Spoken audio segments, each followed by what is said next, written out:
আসসালামু আলাইকুম। IEEE student branch Chittagong university কর্তৃক আয়োজিত ওয়েবিনার সিরিজে আপনাদের সকলকে স্বাগতম জানাচ্ছি। আমাদের আজকের ওয়েবিনারটি আয়োজন করা হয়েছে evolution of telecommunication and career প্রসপেক্টসের উপরে। এই ওয়েবিনারে আমাদের স্পিকার হিসেবে থাকছেন department of electrical and electronic engineering এর প্রাক্তন ছাত্র ওয়াফদুর রহমান আবরার। আবরার ভাই 2007-8 ব্যাচের একজন স্টুডেন্ট ছিলেন।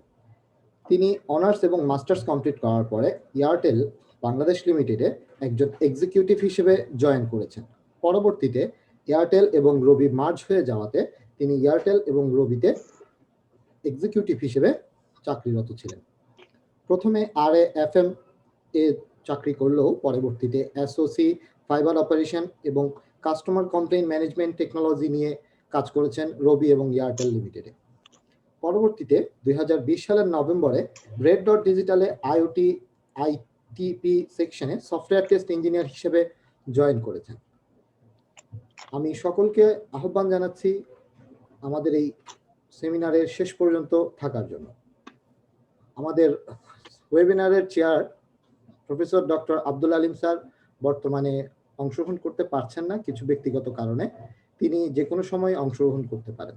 আমাদের আজকের ওয়েবিনারের special guest professor doctor Hasan Khalid Rauf স্যারকে অনুরোধ করছি এই ওয়েবিনার সম্পর্কে কিছু বলার জন্য। ধন্যবাদ মহতাত এবং বিসমিল্লাহির রহমানির রহিম। সবাইকে শুভেচ্ছা। আসসালামু আলাইকুম।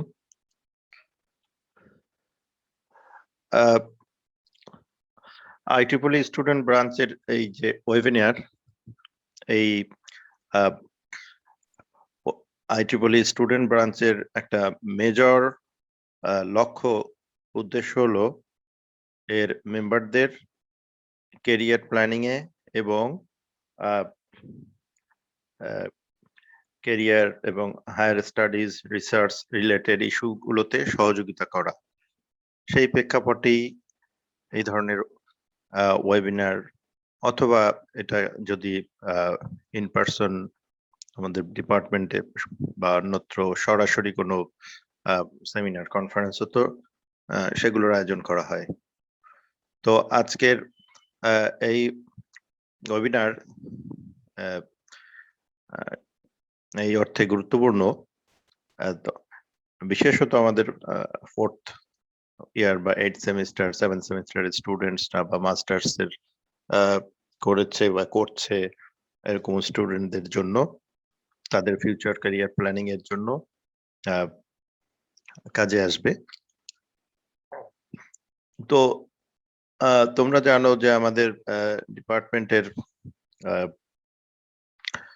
নাম কিছুদিন আগেও ছিল অ্যাপ্লাইড ফিজিক্স, বা তার এক্সটেনশন যেটা PEC, applied physics electronics communication engineering. তো তখন 2017 সালে এর নাম ইলেকট্রিক্যাল ইলেকট্রনিক ইঞ্জিনিয়ারিং করা হলো। এর একটা মেজর উদ্দেশ্য ছিল স্টুডেন্টদের এমপ্লয়মেন্ট, এবং এই এমপ্লয়মেন্ট এর একটা মেজর ফ্যাসিলিটেটিং সেক্টর হচ্ছে এই টেলিকমিউনিকেশন ইন্ডাস্ট্রি। কারণ অ্যাপ্লাইড ফিজিক্স এবং টেলিকমিউনিকেশন ইন্ডাস্ট্রি হয়তো একটু অনেকের কাছে দূরবর্তী মনে হতে পারে, কিন্তু যখন সেখানে ইলেকট্রিক্যাল ইলেকট্রনিক ইঞ্জিনিয়ারিং থাকে সেটা মোর রিলেভেন্ট হয়ে যায়। তো আমি সাম্প্রতিককালে যেটা দেখি, আমাদের স্টুডেন্টদের বেশ কিছু প্রবণতা আছে। একটা হচ্ছে সরকারি চাকরির জন্য বিসিএস দেয়ার প্রবণতা, একটা হয়তো হায়ার স্টাডিজ এর প্রবণতা, যেটা হয়তো বিভিন্ন ফিল্ডের রিসার্চের ইয়ে হতে পারে। বাকিটা হচ্ছে বাকি হচ্ছে বিভিন্ন ধরনের জব, ব্যাংকিং সেক্টরে অথবা এই ধরনের জেনারেল জব যেগুলো আছে সেগুলোর জন্য স্টুডেন্টরা বেশ চেষ্টা করে এবং সফল হয়। কিন্তু আমাদের স্টুডেন্টদের মধ্যে এই টেলকো বা টেলিকমিউনিকেশন ইন্ডাস্ট্রিতে এমপ্লয়মেন্ট হওয়ার সফলভাবে কেস কিন্তু খুব একটা বেশি নাই, আমার জানা মতে নাই, আছে হয়তো কিছু, বেশ প্রপোর্শনেটলি এটা বেশ কম, যেটা হওয়া উচিত। আমরা বিভাগের পরিবর্তন করেছি একটা লক্ষ্য উদ্দেশ্যে, সেই দিকে কিন্তু আগাচ্ছে না জিনিসটা স্টুডেন্টদের এমপ্লয়মেন্টের ব্যাপারে। তাহলে সেখানে কিছু ঘাটতি আছে আসলে, তাহলে বোঝা যাচ্ছে। তো সেই ঘাটতি বা সেই ধরনের জিনিসগুলোকে আমাদেরকে আসলে মার্ক করতে হবে, এবং সেগুলো ওভারকাম করার জন্য যা যা করণীয় সেই ব্যাপারে কিছু করতে হবে। IEEE স্টুডেন্ট ব্রাঞ্চ আসলে সেগুলোর ব্যাপারে হয়তো কিছু সহযোগিতা করবে। আরো রিলেটেড এক্সপেরিয়েন্স লোক হয়তো আমাদের অ্যালামনাই নাও হতে পারে, বা কিন্তু আমাদের ওয়েল উইশার এরকম কাউকে হয়তো আমরা ইনভাইট করে সহযোগিতা সিক করতে পারি। স্টুডেন্টদের গাইডলাইন কিভাবে তারা আরো বেশি এই ফিল্ডে আরো যেতে পারে সেগুলো সিক করতে পারি। প্রথম অংশে যে আছে যে ইভলিউশন অফ টেলিকমিউনিকেশন ইন্ডাস্ট্রি, এটা ইভলভিং ইন্ডাস্ট্রি এবং বিগত প্রায় শতাব্দীতে 25 বছরে এটা ব্যাপকভাবে আসলে এটার ইভলিউশন হয়েছে এবং স্টিল প্রোগ্রেসিং, এবং খুবই প্রোগ্রেসিং পেস খুবই হাই, তোমরা অবশ্যই জানো। এবং এই ইন্ডাস্ট্রিতে কাজ করতে হলে আসলে তাহলে তোমাদের লার্নিং এবং তোমাদের অন্যান্য স্কিলও সেইভাবে আসলে আপ টু দ্য মার্ক থাকা উচিত, এক্সপেক্টেড। আমরা হয়তো শিক্ষকরা বা আমাদের কোর্সগুলোতে থিওরিটিক্যালি তোমাদেরকে আসলে শেখানো হয়, যেগুলো বেশ অনেকটাই কনভেনশনাল, এবং সেটার আসলে অনেক গুরুত্ব আছে আসলে, সেটা ফাউন্ডেশন তোমাদের অন্য সবকিছু ধরার জন্য ওগুলো আসলে তোমাদের খুবই প্রয়োজন। তো কিন্তু পরবর্তীতে তোমাদের এই ইভলিউশনের সাথে সাথে, এই যে ফার্দার ডেভেলপমেন্টের সাথে সাথে যে কোনো আমাদের এই ফিল্ড গুলো তোমাদেরকে কিন্তু আরো নিজেকে সেলফ এনরিচমেন্টের প্রয়োজন আছে, এবং সেইগুলো কিন্তু আসলে আমাদের ওই অর্থে কোনো সিলেবাস, কোনো কোর্সে বা কোনো ইভেন কোনো প্রজেক্টেও এগুলো আসলে শেখানো বা তোমাদের ওই অল্প সময় এক সেমিস্টারে শেখার হয়তো অন্যান্য কোর্সের চাপে সুযোগ নেই। সেগুলো তোমাদের কিছুটা ব্যক্তিগতভাবে, কিছুটা হয়তো এই যে রিলেটেড বা নেটওয়ার্ক পিপলের দ্বারা ইন্সপায়ার্ড হয়ে বা গাইডেড হয়ে তোমাদেরকে শিখতে হবে, জানতে হবে। তো এগুলো আসলে করলে আশা করা যায় তোমাদের এই পথে আগাতে আরো সহজ হবে। তো আজকের এই অতিথি আবরার, আমাদের প্রাক্তন স্টুডেন্ট। আবরার নিশ্চয়ই এই পথে হেঁটে গেছে আসলে।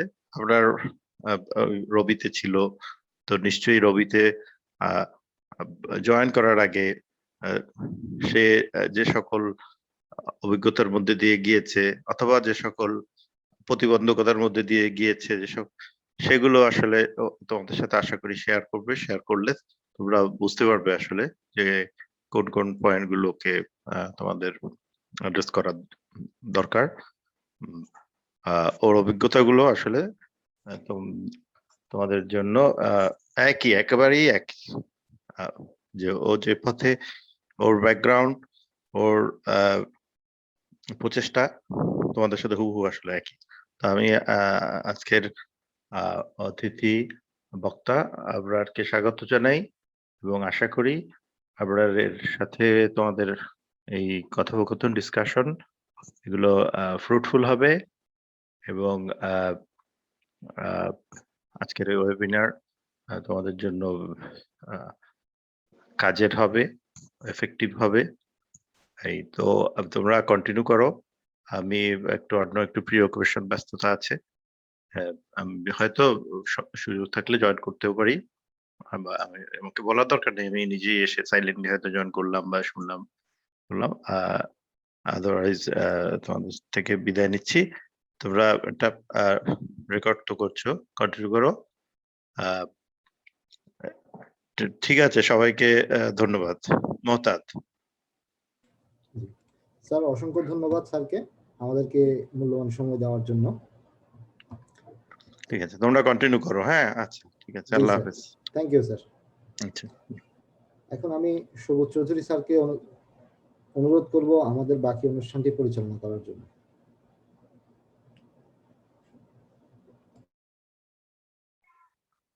হ্যাঁ, মহতাবকে ধন্যবাদ জানাচ্ছি।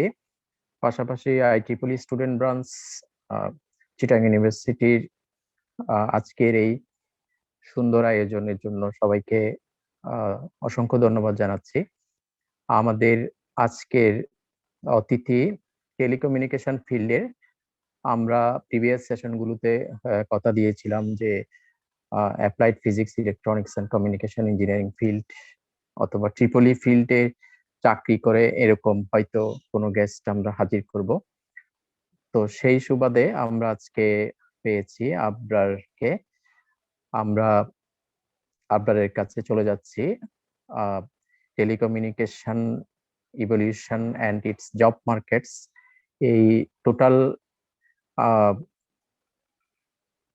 টোটাল পয়েন্টসটা সম্পর্কে আপনাকে ডিটেইলস আলোচনা করার জন্য অনুরোধ করছি। পাশাপাশি কোয়েশ্চেন আনসার থাকবে। কোয়েশ্চেন আনসারে আমাদের যে পার্টিসিপেন্টসরা আছেন তাদেরকে আমি অনুরোধ করছি এখন থেকে কোয়েশ্চেন গুলো রেডি করে ফেলার জন্য। কোয়েশ্চেন আনসার পর্বে আমরা সুন্দর সুন্দর কোয়েশ্চেন আশা করছি। পাশাপাশি সবার সাউন্ডটা একটু মিউট করে রাখার জন্য অনুরোধ করছি। আমি আবরারের কাছে চলে যাচ্ছি। Thank you. ধন্যবাদ সবুজ ভাই। আমি বেশি সূচনা উপসংহারে যাব না, আমি সরাসরি আমার প্রেজেন্টেশনে চলে যাই। ওখানে ওটার উপরে আমাদের ডিসকাশনটা হবে মূলত।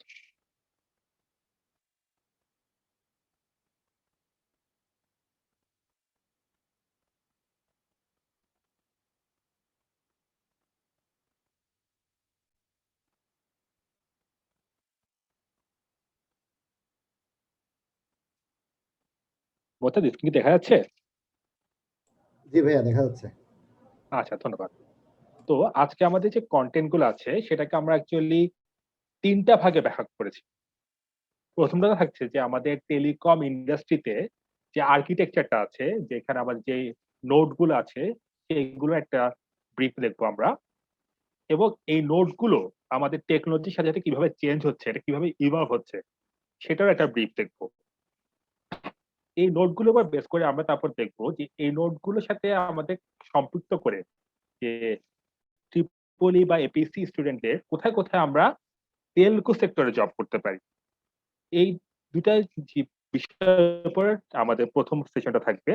এরপর আমরা একটা কোশ্চেন আনসার সেশন নেব, যেখানে আমরা এই দুইটা টপিকের উপরে বিভিন্ন প্রশ্নের জবাব দিব। এরপর বিষয় অংশে আমরা দেখব যে টেলকো ইন্ডাস্ট্রিটা আজ থেকে 5 বা 10 বছর পর কোন ডিরেকশনে যাচ্ছে। এখন যারা স্টুডেন্ট তারা হয়তো বের হতে হতে এটা যেহেতু একটা ফোর্থ ইন্ডাস্ট্রিয়াল রেভলিউশনের মধ্যে দিয়ে যাচ্ছি আমরা, যখন এই স্টুডেন্টরা 2-3 বছর পর বের হবে তখন দেখা যাবে যে আজকের এই টেলকো সেক্টরটা অনেক চেঞ্জ হয়ে গেছে। সেই চেঞ্জটার সাথে আমরা কিভাবে অ্যাডাপ্ট করতে পারি সেটার উপর আমরা আলোচনা করব আমাদের দ্বিতীয় সেগমেন্টে। আর সর্বশেষে আমরা একটা হয়তো আমাদের টেলকোতে যারা আমরা জব করি তাদের লাইফটা আমরা কিরকম থাকে সেটার একটা জেনারেল আড্ডা বা ওপেন ডিসকাশন থাকবে। তো আমি আমার প্রথম টপিকে চলে যাচ্ছি। তোমরা এখন স্ক্রিনে যেটা দেখতে পাচ্ছ সেটা হচ্ছে টেলকোর বেসিক আর্কিটেকচার যেটা। তো বেসিক আর্কিটেকচারের মধ্যে আমরা 2G বা 3G তে আমাদের টেক্সট বুকে যা পড়েছি, যে এখানে কি কোনো পয়েন্টার?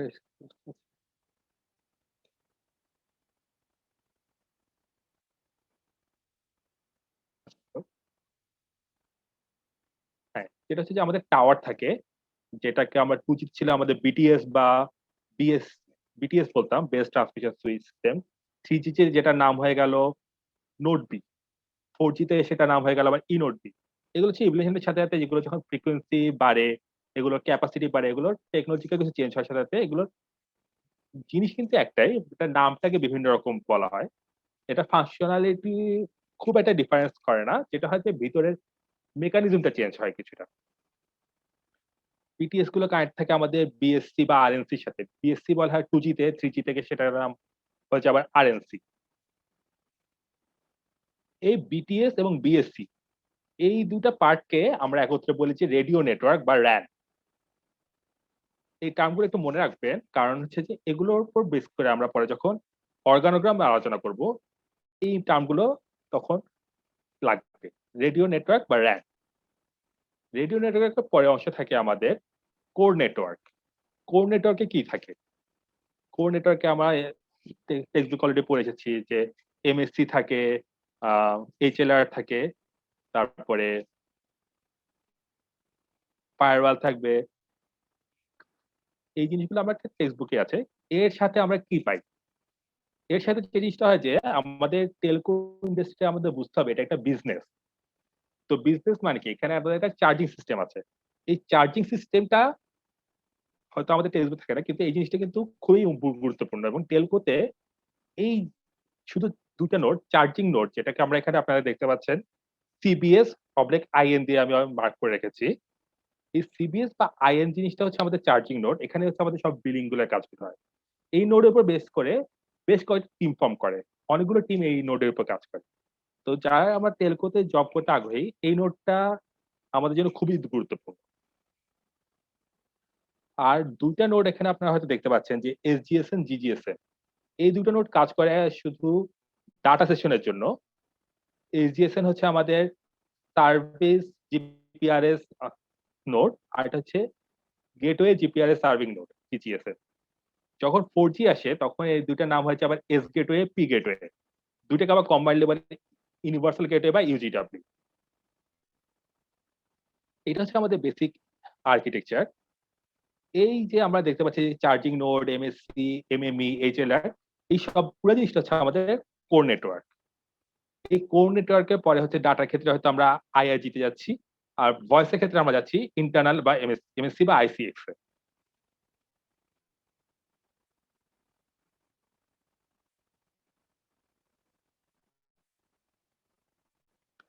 এবার আমরা আসি অর্গানোগ্রামে। অর্গানোগ্রামে আমরা তো সবাই জানি যে আমরা যেহেতু ট্রিপলি গ্র্যাজুয়েট, আমাদের টেকনোলজি ফিল্ডটা আমাদের জন্য সবচেয়ে কাছাকাছি আমাদের লেখাপড়ার সাথে। তো টেকনোলজি ফিল্ডটার মধ্যে আমাদের কয়েকটা ভাগ হয়। কি হতে পারে? রেডিও নেটওয়ার্ক বা র্যান টিম, যারা হচ্ছে বিটিএস বা বিএসসি আরএনসি নিয়ে কাজ করবে। এর উপরে থাকে হচ্ছে আমাদের কোর নেটওয়ার্ক, যারা হচ্ছে এই পুরা কোর নেটওয়ার্কটার উপর কাজ করে। তারপর থাকে কি ট্রান্সমিশন নেটওয়ার্ক, যেটা হচ্ছে আমাদের অপটিক্যাল ফাইবার নেটওয়ার্ক থেকে পুরো দেশ জুড়ে বিভিন্ন নোড, কোর নোড বা বিভিন্ন টাওয়ার গুলোকে কানেক্ট করে। সেটা হচ্ছে আমাদের ট্রান্সমিশন নেটওয়ার্ক। এই যে পুরো নেটওয়ার্কটা আছে, এই পুরো নেটওয়ার্কটাকে মনিটর করার জন্য এনএমএস বা এনএমপি, নেটওয়ার্ক মনিটরিং সিস্টেম বা নেটওয়ার্ক পারফরমেন্স মনিটরিং, এই নোডটা থাকে যেটা হচ্ছে যে আমাদের বিভিন্ন নোডের যেগুলো কি রকম ভাবে কাজ করছে, এগুলো কেপিআই কি? কেপিআই বলতে বোঝা যাচ্ছে কি পারফরমেন্স ইন্ডেক্স, যেটা হচ্ছে যে বিভিন্ন নোডের কার্যক্ষমতাগুলোকে পরিমাপ করে। উদাহরণস্বরূপ যদি বলি যে আমাদের একটা এমএসসি তে সাবস্ক্রাইবার যে লোডটা সে নিতে পারে তার চেয়ে বেশি হয়ে গেছে, বা তার ইউটিলাইজেশনটা হাই হয়ে গেছে। যেমন আমাদের এটাকে বলি আমরা সেফ জোন হচ্ছে আমাদের 80%, সেখানে সেটা এখন 95% রান করতেছে। তো এই যে 95% রান করছে, এই জিনিসগুলো মনিটর করা হচ্ছে যে এনএমএস বা এনপিএম সিস্টেম। এই জিনিসগুলোকে ক্যাপচার করে কনভেনিয়েন্ট টিমগুলোর কাছে রিলে করে। রেডিওর যদি কেপিআই ডিক্রিট করে সে রেডিও টিমের কাছে পাঠাবে, কোর টিমের যদি কেপিআই ডিক্রিট করে সে কোর টিমের কাছে পাঠাবে। এটা হচ্ছে এর কাজ। এর উপর থাকে যে কন্টিনিউয়াস মনিটরিং করার জন্য সক বা নক টিম। এরা হচ্ছে 24/7 সার্ভিসটা দেয় বিভিন্ন শিফটে ভাগ হয়ে, যে কোথায় কোন নেটওয়ার্কে কোনো ত্রুটি আছে কিনা সেটা সর্বদা এরা মনিটর করে। আবার টেকনোলজি যে টিমগুলো বলছি আমি, যে 5 টিমের কথা বললাম, 5টা টিম কিন্তু আবার 3 ভাগে ভাগ করা, বা বলতে পারি আমরা পুরো টেকনোলজি ডিভিশনটাই 3টে ভাগে ভাগ করা। এই 3টা ভাগেই 5টা ইউনিটই থাকবে। 3টা ভাগ কি কি? প্রথমে থাকে যে আমাদের প্ল্যানিং টিম, যারা হচ্ছে প্ল্যান করে যে আমাদের জিনিসগুলো কিরকম হবে। এরপর থেকে ইমপ্লিমেন্টেশন টিম, যারা ওই প্ল্যানিং টিমের যে প্ল্যানটা দিয়েছে সেটাকে ইমপ্লিমেন্ট করবে। এরপর থাকে অপারেশন টিম। এই ইমপ্লিমেন্টেশন হয়ে যাওয়ার পরে একটা নির্দিষ্ট সময় পরে এই নোড গুলোকে অপারেশন টিমের কাছে মনিটর করা হয়, হ্যান্ড ওভার করা হয়, যে অপারেশন টিম এই নোড গুলোর উপর তখন রেগুলার অপারেশন চালায়।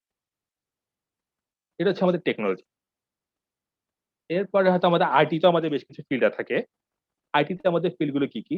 চার্জিং নোডস, শুরুতে বলি। চার্জিং নোডস কোনগুলো? সেটা হচ্ছে আমাদের সিবিএস বা আইএন। সিবিএস বলতে হচ্ছে আমার কনভার্জেন্ট বিলিং সিস্টেম, আইএন বলতে হচ্ছে ইন্টেলিজেন্ট নেটওয়ার্ক। সিবিএস বা আইএন যেটা হচ্ছে আমাদের পুরো চার্জিংটাকে কন্ট্রোল করে। এর সাথে কি কি থাকে? আমরা যে ডাটা প্যাক কিনি, যে 50 টাকায় 3 জিবি বা 112 টাকায় 3 জিবি যে ডাটা প্যাক গুলো কিনি, সেই ডাটা প্যাকের কনফিগারেশনটা থাকবে পিসিআরএফ নামে আরেকটা নোডে।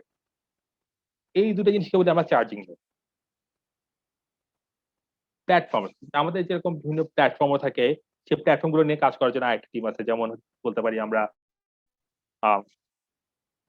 মেইল সার্ভার বা এসএমএস সার্ভার বা বিভিন্ন রকম ভার্চুয়াল মেশিন, তারপর সিআরএম যেটাকে বলে কাস্টমার রিলেশনশিপ ম্যানেজমেন্ট, যেখানে সাবস্ক্রাইবার ইনফরমেশন গুলো সব থাকে। এই প্ল্যাটফর্ম গুলোকে ম্যানেজ করার জন্য একটা টিম থাকে। থার্ড যেটা ব্যাস। ব্যাস জিনিসের সাথে আমরা হয়তো সবাই খুব পরিচিত না, আমরা অতিমাত্রায় পরিচিত বলা যায়। যে অনেক সাবস্ক্রাইবারের দেখা যায় যে প্রচুর এসএমএস পাই, এই প্রমোশন সেই প্রমোশন, অমুককে ফলো করুন তমুককে ফলো করুন। এই জিনিসগুলো হচ্ছে অ্যাকচুয়ালি ব্যাস সার্ভিস আন্ডারের পরে। ব্যাস সার্ভিস কোন কি? Value added service. যেমন আমাদের যখন ক্লোজ আপ ওয়ান ছিল, ক্লোজ আপ ওয়ানের ভোট দেওয়ার জন্য আমরা এসএমএস করতাম, ওইটা একটা ব্যাস সার্ভিস। হরোস্কোপ জানার জন্য যে সার্ভিসগুলো আছে সেটা একটা ব্যাস সার্ভিস। এই ব্যাস সার্ভিসটা হ্যান্ডেল করার জন্য একটা টিম থাকে। তারপর হচ্ছে ডেভঅপস। ডেভঅপস এর কাজটা কি? ডেভঅপস হচ্ছে পুরোপুরি প্রোগ্রামারদের একটা টিম। এদের কাজ হচ্ছে বিভিন্ন টুলস ডেভেলপ করা, বিভিন্ন অটোমেশন করা, বিভিন্ন ওয়েব টুল বা বিভিন্ন সলিউশন ডিজাইন করা। আর পঞ্চম জায়গায় নাম্বার যেটা বলবো, নিউ কোড। নিউ কোড জিনিসটা কি সেটা নিয়ে আমরা পরে বিস্তারিত আলোচনা করব। নিউ কোড টার্মটা একটু বিশেষভাবে মনে রাখবেন আপনারা, কারণ হচ্ছে এই নিউ কোডটাই হচ্ছে যে আমাদের টেলকোর ভবিষ্যৎ বা টেকনোলজিক্যাল যে অ্যাডভান্সমেন্ট সেটা ভবিষ্যতে হচ্ছে নিউ কোড। নিউ কোডের মধ্যে কি কি আসছে সেগুলো নিয়ে আমরা পরে বিস্তারিত আলোচনা করব। এর বাইরে এগুলো হচ্ছে আমাদের কনভেনশনাল, আমরা বুঝতে পারি যে হ্যাঁ টেকনোলজি আইটি এইগুলো জায়গায় আমাদের ফিল্ড আছে। এর বাইরে আমাদের কোথায় কোথায় আমরা জব করতে পারি? এর বাইরে হচ্ছে ধরেন রেগুলেটরি অ্যান্ড গভর্নেন্স একটা টিম আছে, সাইবার সিকিউরিটি। ইদানিং আপনারা হয়তো অনেকেই দেখছেন যে সাইবার সিকিউরিটি কিন্তু খুবই ইম্পর্টেন্ট একটা প্রসপেক্ট, কারণ আমরা হচ্ছে যে আমাদের কোটি কোটি সাবস্ক্রাইবারের ডাটা আমাদের কাছে থাকে। এই ডাটা যখন আমরা কালেক্ট করেছি সাবস্ক্রাইবার সাথে আমাদের টেলকোর কমিটমেন্ট থাকে যে যে ডাটা আমরা কালেক্ট করেছি সেই ডাটা রক্ষা করার দায়িত্ব আমার। আপনারা তো যদি অনেকেই হয়তো শুনছেন যে রিসেন্টলি কয়েক মাস বা কত বছর হোয়াটসঅ্যাপ এর বিভিন্ন ডাটা ব্রিচ হয়। এটার কারণে কিন্তু তাদের বেশ কয়েক মিলিয়ন ডলার জরিমানা দিতে হয়েছে। তো এইসব সিনারিও প্রিভেন্ট করার জন্য একটা খুবই শক্তিশালী, মানে এদের খুব ক্ষমতা দেওয়া যে সাইবার সিকিউরিটি টিম থাকে। এদের কাজ হচ্ছে যে আমাদের সাইবার সিকিউরিটিটাকে এনশিওর করা। এর বাইরে ফিন্যান্সে আমাদের আরেকটা টিম আছে যেখানে আমাদের কাজ করার অপশন থাকে। সেটাকে বলা হচ্ছে revenue assurance and fraud management, যেখানে অ্যাকচুয়ালি আমি আমার ক্যারিয়ার শুরু করেছি। এই টিমটার কাজ কি? এই টিমটার কাজ হচ্ছে যে আমাদের যে চার্জিং নোড, যেটা হচ্ছে বিভিন্ন চার্জিং গুলোকে করতেছে, বিভিন্ন বিল করতেছে, টাকা কাটার সিস্টেম গুলো, এগুলো প্রপারলি ফাংশন করতেছে কিনা সেটা মনিটর করা। যেখানে ১ টাকা জায়গায় ১ টাকা ২০ পয়সা বা ১ টাকা ১ পয়সা যদি কাটে, সেটাও ধরার দায়িত্ব হচ্ছে আরএফএম টিমের। বা ১ টাকা যাতে ৯৯ পয়সা না হয়, মানে ১ টাকা যদি বলা হয় ১ টাকা থেকে ১ টাকাই বিল হতে হবে। এর কম বা বেশি হলে সেটাকে ধরার দায়িত্ব হচ্ছে আরএফএম এর। এখন যদি আমরা বলি স্কিল লেভেল, স্কিল কি কি? টেকনোলজিতে আমাদের তো বুঝতে পারছি যে আমাদের কি কি স্কিল গুলো লাগবে। টেলকো নেটওয়ার্কের সম্পর্কে জানতে হবে। কি কি কেপিআই বলতে কি বোঝায়, মানে নেটওয়ার্কের কেপিআই যেগুলো ছিল, কেপিআই গুলো চেক করে এইগুলো ফিক্স করা হচ্ছে টেকনোলজিতে। এখানে টেকনোলজি ইনডেপথ নলেজ বা টেলিকমের টেকনোলজি গুলোর ইনডেপথ নলেজ কি যথেষ্ট। আইটিতে যদি আমরা কাজ করতে চাই, আইটিতে আমাদের তাহলে জানতে হবে বিভিন্ন প্রোগ্রামিং ল্যাঙ্গুয়েজ লাগে। এখানে এসকিউএল, তারপরে লিনাক্স সার্ভার, এই স্কিলগুলো এখানে খুবই গুরুত্বপূর্ণ। আরএফএম এর কথা যদি বলি, আরএফএম এ হচ্ছে যে আমাদের পুরাটাই এসকিউএল, লিনাক্স এই ২ টা পড়ব। এসকিউএল দিয়ে সে ডাটাবেজে চার্জিং এর লগ গুলো চেক করে যে এই কলে এত টাকাই চার্জ হইছে। আর সাইবার সিকিউরিটি তো হচ্ছে পুরাই স্পেশালাইজড একটা টিম, যেটা হচ্ছে সাইবার সিকিউরিটি নিয়ে ইন ডেপথ নলেজটা লাগবে। তো এটা হচ্ছে আমাদের বেসিক অর্গানোগ্রাম একটা টেলকোর, যেখানে হয়তো আমি অনেকগুলো টিমের কথা মেনশন করেছি যে একটা টেলকোতে সাধারণত ৬ টা বা ৭ টা টিম থাকে, customer experience, HR admin, market operation. এই জায়গাগুলোতে অ্যাকচুয়ালি আমাদের কাজ করার জায়গা খুব একটা নাই। আমি সেখানে সেই জিনিসগুলোই টিমগুলোর কথাই বলেছি যেগুলো এখানে আমরা অ্যাকচুয়ালি কাজ করতে পারি। তো এটা হচ্ছে যে আমাদের টেলকোর যে বিভিন্ন বেসিক আর্কিটেকচার এবং অর্গানোগ্রাম, যে আমরা কোথায়, কোথায় কাজ করতে পারি। আচ্ছা, এখানে আমি আরেকটা জিনিস বলব যে আমাদের যে কোর নোড গুলোর কথা বলছি, এটা হলো যে আমাদের কারেন্ট সিনিয়রিটি কি। এবার একটু আরেকটা জিনিস আমি একটু এড করি যে এই জিনিসটা আমাদের কিভাবে চেঞ্জ হচ্ছে। যে আমরা কোর নোড যেগুলোকে বলছি যে এইচএলআর বা এমএসসি, এসকিউএল, পিটিকে যে নোড গুলোর নাম আমরা বললাম, সেগুলো কিন্তু এখন আর আমাদের আগে যেরকম আমরা বিভিন্ন স্টাডি ট্যুরে গিয়ে দেখতাম যে বিসি বা এমএসসি এর যে বিভিন্ন বড়, বড় সার্ভার, এই সার্ভার কিন্তু এখন আর নাই। এটা অনেকে হয়তো আমাদের কাছে কনট্যাক্ট করে যে, "হ্যাঁ ভাই, আমরা একটু দেখতে যেতে চাই।" আমি বলছি, "ভাই, আমাদের তো এখন আর কোনো সার্ভার নেই।" কারণ সার্ভার গুলো সব এখন ক্লাউডে কনভার্ট হয়ে গেছে। ইন্টারনেটে ভার্চুয়াল মেশিনে এগুলো কনফিগার করা থাকে। তো এখন আর আগের মতো বড়, বড় মেশিন, এখানে তার-তুর এইসব জিনিসগুলো আর থাকে না। তো এখন যদি যারা কোর নিয়ে কাজ করতে চায় তাদের জন্য ক্লাউড নেট কম্পিউটিং এর ধারণাটাও খুবই গুরুত্বপূর্ণ। বিশেষ করে হাইপারভাইজার কেরিং হয়, তারপরে রিসোর্স শেয়ারিং এর বিষয়গুলো কিভাবে হচ্ছে। এই জিনিসগুলোর নলেজটাও সেজন্য আমাদের কোর নিয়ে কাজ করার জন্য খুবই গুরুত্বপূর্ণ। তো এটা হচ্ছে আমাদের গেল যে আমাদের শর্ট টার্ম টেকনোলজি আর্কিটেকচার এবং এগুলোর ইভ্যালুয়েশন আর অর্গানোগ্রাম, এবং আমরা এখানে কোথায়, কোথায় কাজ করতে পারি সেটা একটা ব্রিফ। তো এখানে আমরা আমাদের অ্যাকচুয়ালি ১ম কোয়েশ্চেন অ্যান্সার সেশন গুলো নিব যে এই ২ টা স্লাইডে যা কোয়েশ্চেন গুলো আছে সেগুলো আমরা এখন একটু ক্যাচ করব। অর্থাৎ প্লিজ কনভে দ্য হ্যাঁ, হ্যালো। হ্যাঁ, আপনার অনেক সুন্দর একটা প্রেজেন্টেশন আমরা দেখতে পেলাম। আমি পার্টিসিপেন্টস দের কাছে সরাসরি চলে যাচ্ছি। পার্টিসিপেন্টস দের মধ্যে কারো যদি কোনো কোয়েশ্চেন থাকে এই সেশনটা উপর সরাসরি আনমিউট করে কোয়েশ্চেন করতে পারবে।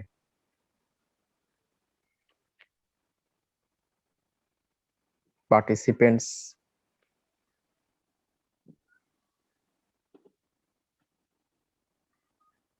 আচ্ছা, আমি আপনাদের কাছে কিছু স্পেসিফিক কোয়েশ্চেন করছি। সেগুলো হচ্ছে আমাদের ডিপার্টমেন্ট থেকে একজন ফ্রেশ গ্রাজুয়েট বের হয়ে কেন টেলিকমিউনিকেশন ফিল্ডে চাকরি করতে চাইবে? আচ্ছা, টেলকোতে ভাইয়া আ এটা অ্যাকচুয়ালি আমরা পরের সেশনে কিছু জিনিস কভার করব। তাও আমি যদি বলি যে টেলকো সিচুয়েশনটা হচ্ছে যে আপনি যদি কেউ যদি অ্যাডভান্স টেকনোলজির সাথে আপডেটেড থাকতে চায় এবং কন্টিনিউয়াসলি যে চ্যালেঞ্জ করতে চায়, তার জন্য হচ্ছে টেলকো ফিল্ডটা। কারণ এই ফিল্ডটা খুবই চ্যালেঞ্জিং। যদিও আমি অনেক গ্ল্যামারাস জিনিসের কথা বলতে পারি যে সেলারি বা লাইফস্টাইল, এই জিনিসগুলোর কথা যদি বলতে এগুলো হয়তো গ্ল্যামার দেখাবে। কিন্তু বেসিক্যালি আমাদের কাজটা হচ্ছে আমাদের একটা ইমার্জেন্সি সার্ভিস। আমাদের 24/7 অ্যালার্ট থাকতে হয় যে কোথায় কখন নেটওয়ার্ক ডাউন হচ্ছে। এই জিনিসগুলো সবসময় আমাদের মাথায় থাকতে হয়। তো যারা রেগুলার অফিস চায় তাদের জন্য অ্যাকচুয়ালি এই জব ফিল্ডটা না। আর সেকেন্ড কথা হচ্ছে চ্যালেঞ্জ। আ কেউ যদি মনে করে যে না, আমি একটা জায়গায় ঢুকে ওখানে স্থির থাকবো, যে ওখানে একটা রেগুলার টাইম পরে প্রমোশন হবে, একটা নির্দিষ্ট সময় পর রিটায়ারমেন্টে যাবো। তাদের জন্য টেলকো ফিল্ডটা না। টেলকো ফিল্ড হচ্ছে যে আপনি কন্টিনিউয়াসলি নিজেকে চ্যালেঞ্জ করতে হবে। আমাদের ম্যানেজমেন্ট এখানে আমাদের সবসময় একটা কথা বলে, change is the only constant. মানে এই ফিল্ডে চেঞ্জটা সবসময়ই থাকবে। এবং বিশেষ করে পরের সেশনে যখন আমরা যাব তখন দেখব যে আমাদের এই 4th ইন্ডাস্ট্রিয়াল রেভলিউশন যেটাকে বলে, এই 4th ইন্ডাস্ট্রিয়াল রেভলিউশনটা টেলকোকে কতটা ইমপ্যাক্ট করতেছে। এবং টেলকো ফিল্ডটা এখন যে বিশেষ করে বড় বড় যে মাল্টিন্যাশনাল কোম্পানি যেগুলো রাইজ করছে, যেমন ফেসবুক, নেটফ্লিক্স, এগুলোর কিন্তু মূল ভিত্তি হচ্ছে কিন্তু আমরা টেলকো। তো টেলকো ছাড়া কিন্তু ওরা রাইজ করবে না। এই টেলকোর বেসিস করে কিন্তু আপনার ফোর্থ ইন্ডাস্ট্রিয়াল রেভলিউশনটা হচ্ছে। তো আপনি যদি মনে করেন যে চান যে আপনার আমি সেন্টার অফ দ্য রেভলিউশন যারা থাকতে চায়, অ্যাডভান্সমেন্ট অফ দ্য টেকনোলজি সেন্টারে যারা থাকতে চায়, তাদের জন্য এই টেলকো ফিল্ডটা। আশা করি আমি আপনার প্রশ্নের জবাব দিতে পেরেছি সবুজ ভাই। আচ্ছা, থ্যাংক ইউ। খুব সুন্দর একটা উত্তর পেলাম।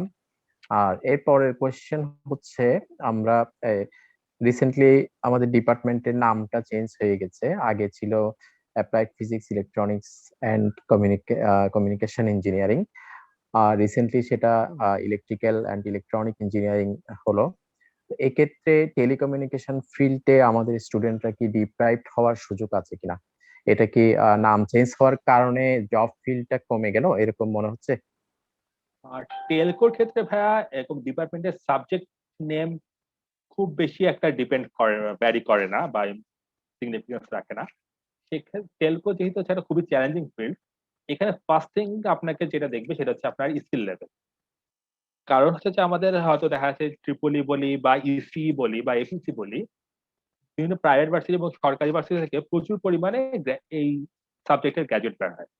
তো যেটা আমাদেরকে এগিয়ে রাখবে সেটা হচ্ছে যে আমাদের নলেজ কতটা আপ টু ডেট।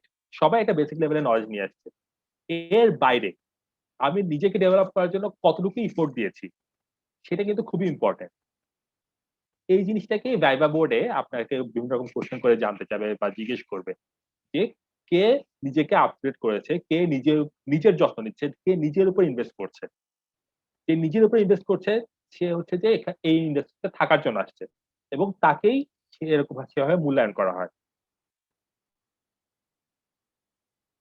হুম, আচ্ছা। হ্যাঁ, সেটা এই কোয়েশ্চেনটার আনসার আমাদের পার্টিসিপেন্টরা হয়তো শুনতে পেয়েছে। তো এই কোয়েশ্চেন আনসার গুলো থেকে আমরা অনেক কিছু জানতে পারছি। আমরা আশা করছি পার্টিসিপেন্টদের কাছ থেকে আমরা কোয়েশ্চেন পাবো। পার্টিসিপেন্ট লিস্টে যারা আছে তারা ফ্রিলি কোয়েশ্চেন করতে পারবে। এটা একটা ফ্রি ডিসকাশন। তো সেক্ষেত্রে ফার্স্ট সেশনের কোয়েশ্চেন আনসার পর্ব আমরা শেষ করব যদি কারো কোনো কোয়েশ্চেন না থাকে। স্যার আমার কোশ্চেন ছিল। হ্যাঁ, প্লিজ প্লিজ। আহ, ভাইয়া এখানে আপনি বললেন স্কিলের কথা, তো যদি স্কিল শো করার যে ব্যাপারটা, ধরেন ইন্টারভিউতে বা হচ্ছে ধরেন যে বায়োডাটাতে, ধরেন আমার স্কিলটা আমি কিভাবে শো করব, যে শুধু আমার কাছে সার্টিফিকেট নেই, আমার বাহিরেও অনেক স্কিল আছে, এগুলো আমি কিভাবে শো করব? সার্টিফিকেশনটা খুব বেশি, সার্টিফিকেট অবশ্যই ইম্পর্টেন্ট, কিন্তু বায়োডাটাতে স্কিল লেভেলটা মেনশন করবেন অবশ্যই, যে স্পেসিফিক্যালি স্কিল ফিল্ডের জন্য এটাকে হাইলাইট করে শুরুর দিকে। আমরা যেমন অনেকে লাস্ট টাইম যখন আমি রেডিওতে ইন্টারভিউ করি তখন আমাকে যখন সিভিটা বানাতে বললো, আমি শুরুতে আমার এডুকেশন এই জিনিসগুলো অনেক উপরে রাখছিলাম। কিন্তু পরে আমার যে কারেন্ট বস ছিল তখন, তিনি আমাকে বললেন যে তোমার স্কিল লেভেলটা হচ্ছে সবচেয়ে ইম্পর্টেন্ট, তোমার স্কিল কি আছে সেটাকে তুমি শুরুর দিকে রাখো। শুরুর দিকে এটাকে ইয়ে করে, আর এটাকে যত স্পেসিফিক এবং রিলেভেন্ট যত ফিল্ড তোমার প্র্যাকটিক্যাল এক্সপিরিয়েন্স নলেজ আছে। একটা হচ্ছে থিওরিটিক্যাল নলেজ যে হ্যাঁ আমি জানি জিনিসটা কেমনে কাজ করে, কিন্তু সব বেশি ইম্পর্টেন্ট হচ্ছে আমি জিনিসটা শিখে কতটুকু ইমপ্লিমেন্ট করেছি। সেই ইমপ্লিমেন্টেশনের, যেমন ধরেন একটা আমি ওয়েব ডিজাইন করেছি, সিভি শেষে ওয়েবটা একটা স্ন্যাপ লাগিয়ে দিতে পারে, বা আমি একটা টুল ডেভেলপ করেছি, ওই টুলের একটা ফ্লো সিভির সাথে অ্যাড করে রাখা যেতে পারে। এই জিনিসগুলো হচ্ছে যে স্কিলটাকে শো করতে হ্যাঁ এই জিনিসগুলো কাজ করেছে। সেকেন্ড জিনিস যেটা, যে আমরা সিভি সবসময় ওয়ার্ডে প্রিপেয়ার করি। আমাদের সায়েম স্যার যিনি ছিলেন, উনি আমাদেরকে একটা আইডিয়া দিয়েছিলেন যে পিপিটিতেও কিন্তু জিনিসটা রেডি করা যায়।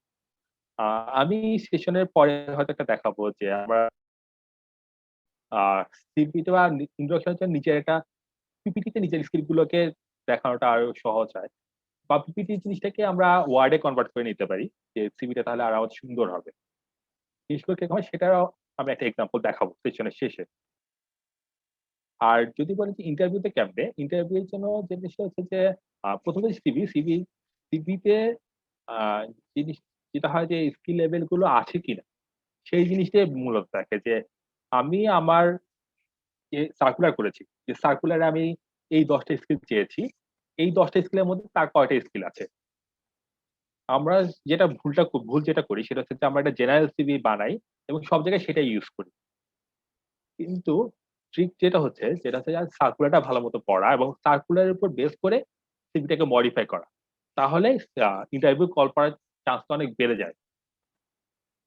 যে সার্কুলার আমাকে এই স্কিল গুলো চেয়েছে, এই স্কিলের সাথে সম্পৃক্ত করে আমি আমার সিভিটাকে মডিফাই করলে যখন রিক্রুটার দেখবে তখন হচ্ছে হ্যাঁ, এই ছেলেটা আমাদের রিকোয়ারমেন্টের সাথে ম্যাচ করতেছে।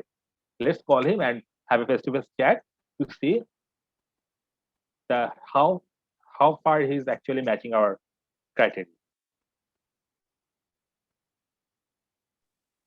ধন্যবাদ। আচ্ছা, থ্যাংক ইউ। মুনতাসিরকে ধন্যবাদ জানাচ্ছি। সে মেবি সেকেন্ড ইয়ারের স্টুডেন্ট। তো সে অনেক জুনিয়র হয়ে সে একটা কোয়েশ্চেন করেছে। আমরা সিনিয়রদের কাছ থেকে এরকম স্পেসিফিক কোয়েশ্চেন্স আশা করছি, যারা বেসিক্যালি ফোর্থ ইয়ারে আছে বা মাস্টার্সে আছে, রিসেন্টলি জব করার ইচ্ছা, রিসেন্টলি 5-6 মাসের মধ্যে জবে জয়েন করবে। তারা যদি কিছু জানতে চায় সরাসরি জিজ্ঞেস করতে পারবে। আর যদি আর কোনো কোয়েশ্চেন না থাকে সেক্ষেত্রে আমরা নেক্সট সেশনে চলে যাব। সেশন শেষ করার পরে আমাদের কোয়েশ্চেন আনসার পর্ব আবারও থাকবে, সেখানে আমরা আরো কিছু কোয়েশ্চেন করার সুযোগ পাবো। কারো কি কোনো কোয়েশ্চেন আছে? আমার একটা প্রশ্ন ছিল sir. Very good, please continue. Sir, আমাদের যে বিটিএস গুলো আছে টাওয়ার গুলোতে রিমোট মনিটরিং এর জন্য কি কোনো হচ্ছে যে ব্যবস্থা আছে কিনা, বা বর্তমানে টাওয়ার গুলোর রিমোট মনিটরিং এর ব্যবস্থাটা কিরকম এবং কন্ট্রোলিং কিছু করা যায় কিনা রিমোট ভাবে? ধন্যবাদ। এই কোশ্চেনটা খুবই ইন্টারেস্টিং একটা কোশ্চেন। আমি যখন স্লাইডে যে গ্রোথ করেছিলাম তখন একটা টিমের নাম বললাম যে এনএমএস বা এনপিএম। এই টিমটা কাজই হচ্ছে বিটিএস গুলোর অ্যাক্টিভ এবং এইগুলো কেপিআই যে কথা বললাম, কি পারফরমেন্স, যে কোনো একটা বিটিএস এ আমাদের কল ড্রপের পার্সেন্টেজ কিরকম, তার ডাটা সেশনের পার্সেন্টেজ, কানেক্টিভিটি সাকসেসের পার্সেন্টেজ কিরকম, এরকম বিভিন্ন কেপিআই ডাটা সে কালেক্ট করে। বিভিন্ন আওয়ারলি বা বিভিন্ন 6 ঘন্টার ডিউরেশনে কিরকম, 12 আওয়ার ডিউরেশনে কিরকম, 1 ডে ডিউরেশনে কিরকম। তো দেখা যায় যে আমাদের এগুলোর কেপিআই এর থ্রেশহোল্ড ভ্যালুও থাকে। যেমন যে আমি বললাম কল ড্রপ রেট, যে একটা আমাদের বিটিএসসি গাইডলাইন আছে যে আমাদের কল ড্রপ রেট হাইয়েস্ট হতে পারবে 3%। তো একটা সাইটে দেখা গেল 5% কল ড্রপ হয়ে যাচ্ছে, তখন সে একটা অ্যালার্মের মতো জেনারেট করে। অ্যালার্মটা হচ্ছে অ্যাকচুয়ালি আমাদের কোনো সাইরেনের মতো অ্যালার্ম না, সফটওয়্যারে একটা লাল কালিতে একটা অ্যালার্ম জেনারেট হয়। এটা স্পেশালি একটা ফোল্ডার থেকে ফোল্ডারের মধ্যে আছে যে হ্যাঁ, এই সাইটে কল ড্রপ রেট আমার 3% উপরে। তখন যে র্যান টিম থাকে, রেডিও নেটওয়ার্ক টিম, সে ওই সাইটে ইনভেস্টিগেশন করতে চলে যায় যে তার আদার ট্রান্সমিশন ঠিক আছে কিনা। সে তখন ইনডেপথ মনিটর করে চেক করে সে ওই সাইটটায় কল ড্রপ রেটটাকে 3% এর নিচে নামিয়ে আনবে। এই পুরা জিনিসগুলোই শুধু সাইটের কথা বলছি না, যে আমাদের কোর নোড যেগুলো আছে এমএসসি, এইচএলআর, সব জায়গায় এই কিছু কেপিআই আছে।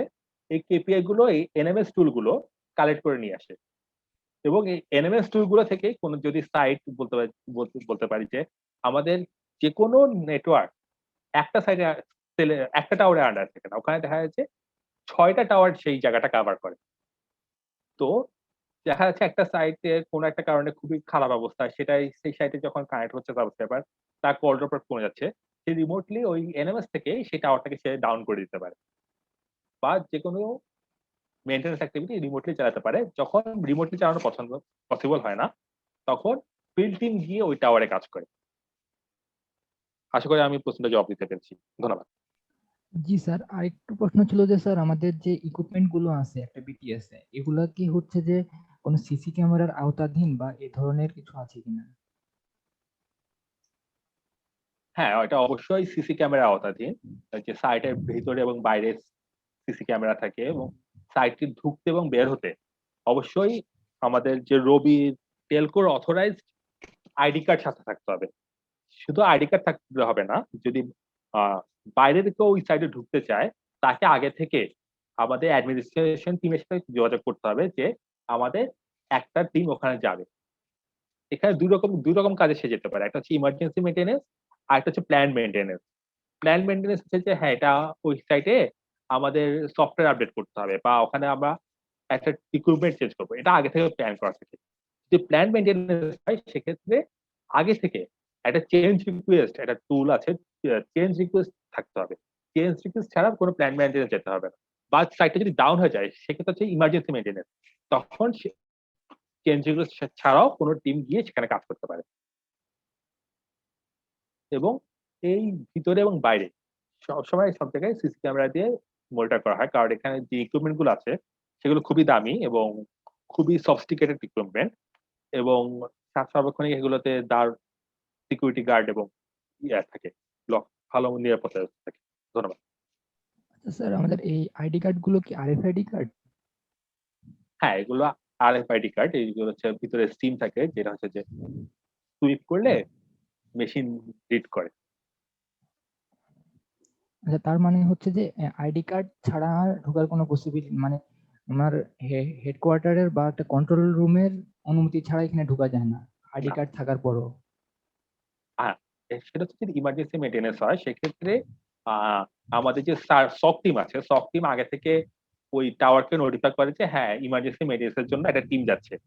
আর যদি প্ল্যান মেইনটেন্যান্স হয় তাহলে সেটা তো আগে থেকে ওই চেঞ্জ রিকোয়েস্ট যখন জেনারেট করা হয় সেই টুলই তখন চেঞ্জ রিকোয়েস্টের উপর বেস করে অ্যাডমিনিস্ট্রেশন টিম এবং টাওয়ার সিকিউরিটি টিমকে জানিয়ে রাখে যে হ্যাঁ, ওখানে অমুক তারিখে অমুক সময়ে টিম যাবে। আর স্যার, এখানে পাওয়ারের জন্য কয়টা ব্যাকআপ থাকে বিটিএস এ? পাওয়ারের জন্য দুইটা, হ্যাঁ, তিনটা থাকে অ্যাকচুয়ালি।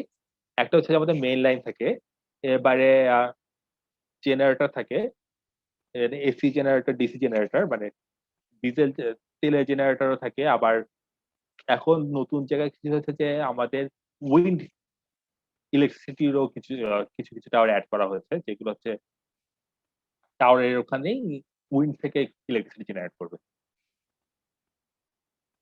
ধন্যবাদ স্যার।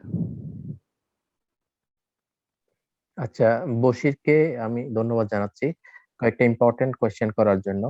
এরকম আরো অনেক কোয়েশ্চেন্স আছে আমাদের স্টুডেন্টদের, আমরা নেক্সট সেশনের শেষে এই কোয়েশ্চেন্স গুলো নিব আশা করছি। আমি আপনাকে অনুরোধ করছি পরের সেশনে চলে যাওয়ার জন্য, আমরা একটু দ্রুত শেষ করার চেষ্টা করব। আবরার প্লিজ। জি, ধন্যবাদ সবাই ভাই। আচ্ছা, এতক্ষণ তো আমরা বললাম যে আমাদের টেলকো ইন্ডাস্ট্রিতে কারেন্ট অবস্থা কি, আমাদের জব স্কোপ গুলো কি কি আছে। এখন আমরা যে জিনিসগুলো চিন্তা করবো সেটা হচ্ছে যে আমাদের 5 বা 10 বছর পরে টেলকো ইন্ডাস্ট্রিটা কোন ডিরেকশনে যাচ্ছে। যদি আমরা এখন কারেন্ট টেলকো ইন্ডাস্ট্রির দিকে দেখি, তিনটা জিনিস আমাদের খুবই কমনলি দেখতে পাই। একটা হচ্ছে যে ওটিটি প্ল্যাটফর্ম যেগুলো আছে সেগুলো ইউজার্স কিন্তু প্রতিদিনই বাড়ছে। ওটিটি প্ল্যাটফর্ম কি বুঝাচ্ছি আমরা? ওটিটি বলতে বোঝায় ওভার দ্য টপ প্ল্যাটফর্ম কোনগুলো? এগুলো হচ্ছে আমাদের হোয়াটসঅ্যাপ, ভাইবার, টেলিগ্রাম, কাইজালা, বিভিন্ন মেসেঞ্জার যে অ্যাপগুলো আছে, যেগুলো থেকে আমরা telecom network regular cellular network use না করে ডাটা ব্যবহার করে আমরা কল এবং এসএমএস জেনারেট করতে পারছি, সেগুলোকে বলতেছি আমরা ওটিটি প্ল্যাটফর্ম। 2014 পরবর্তী সময়ে এই ওটিটি প্ল্যাটফর্ম গুলোর ব্যবহার প্রতিদিনই বাড়ছে। সেই সাথে যখন ওটিটি প্ল্যাটফর্মের ব্যবহার বাড়ছে, আমাদের ভয়েস রেভিনিউ বা ভয়েসের ব্যবহারটাও কমে আসছে, এবং এর সাথে সাথে বাড়ছে আমাদের ডাটা ব্যবহারটা, ডাটা রেভিনিউটা।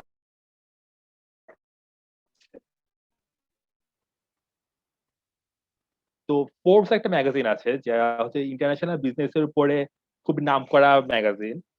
তাদের ভাষ্য মতে 2030 সাল নাগাদ, এটা হচ্ছে ইন্টারন্যাশনাল মার্কেটের কথা বলছি আমি, লোকাল বাংলাদেশে অবশ্য জিনিসটা হয়তো আরো একটু পরে আসবে, 80% টেলকো রেভিনিউ বা টেলিকোর যে টাকাটা আয় করে এর 80%ই কমে যাবে।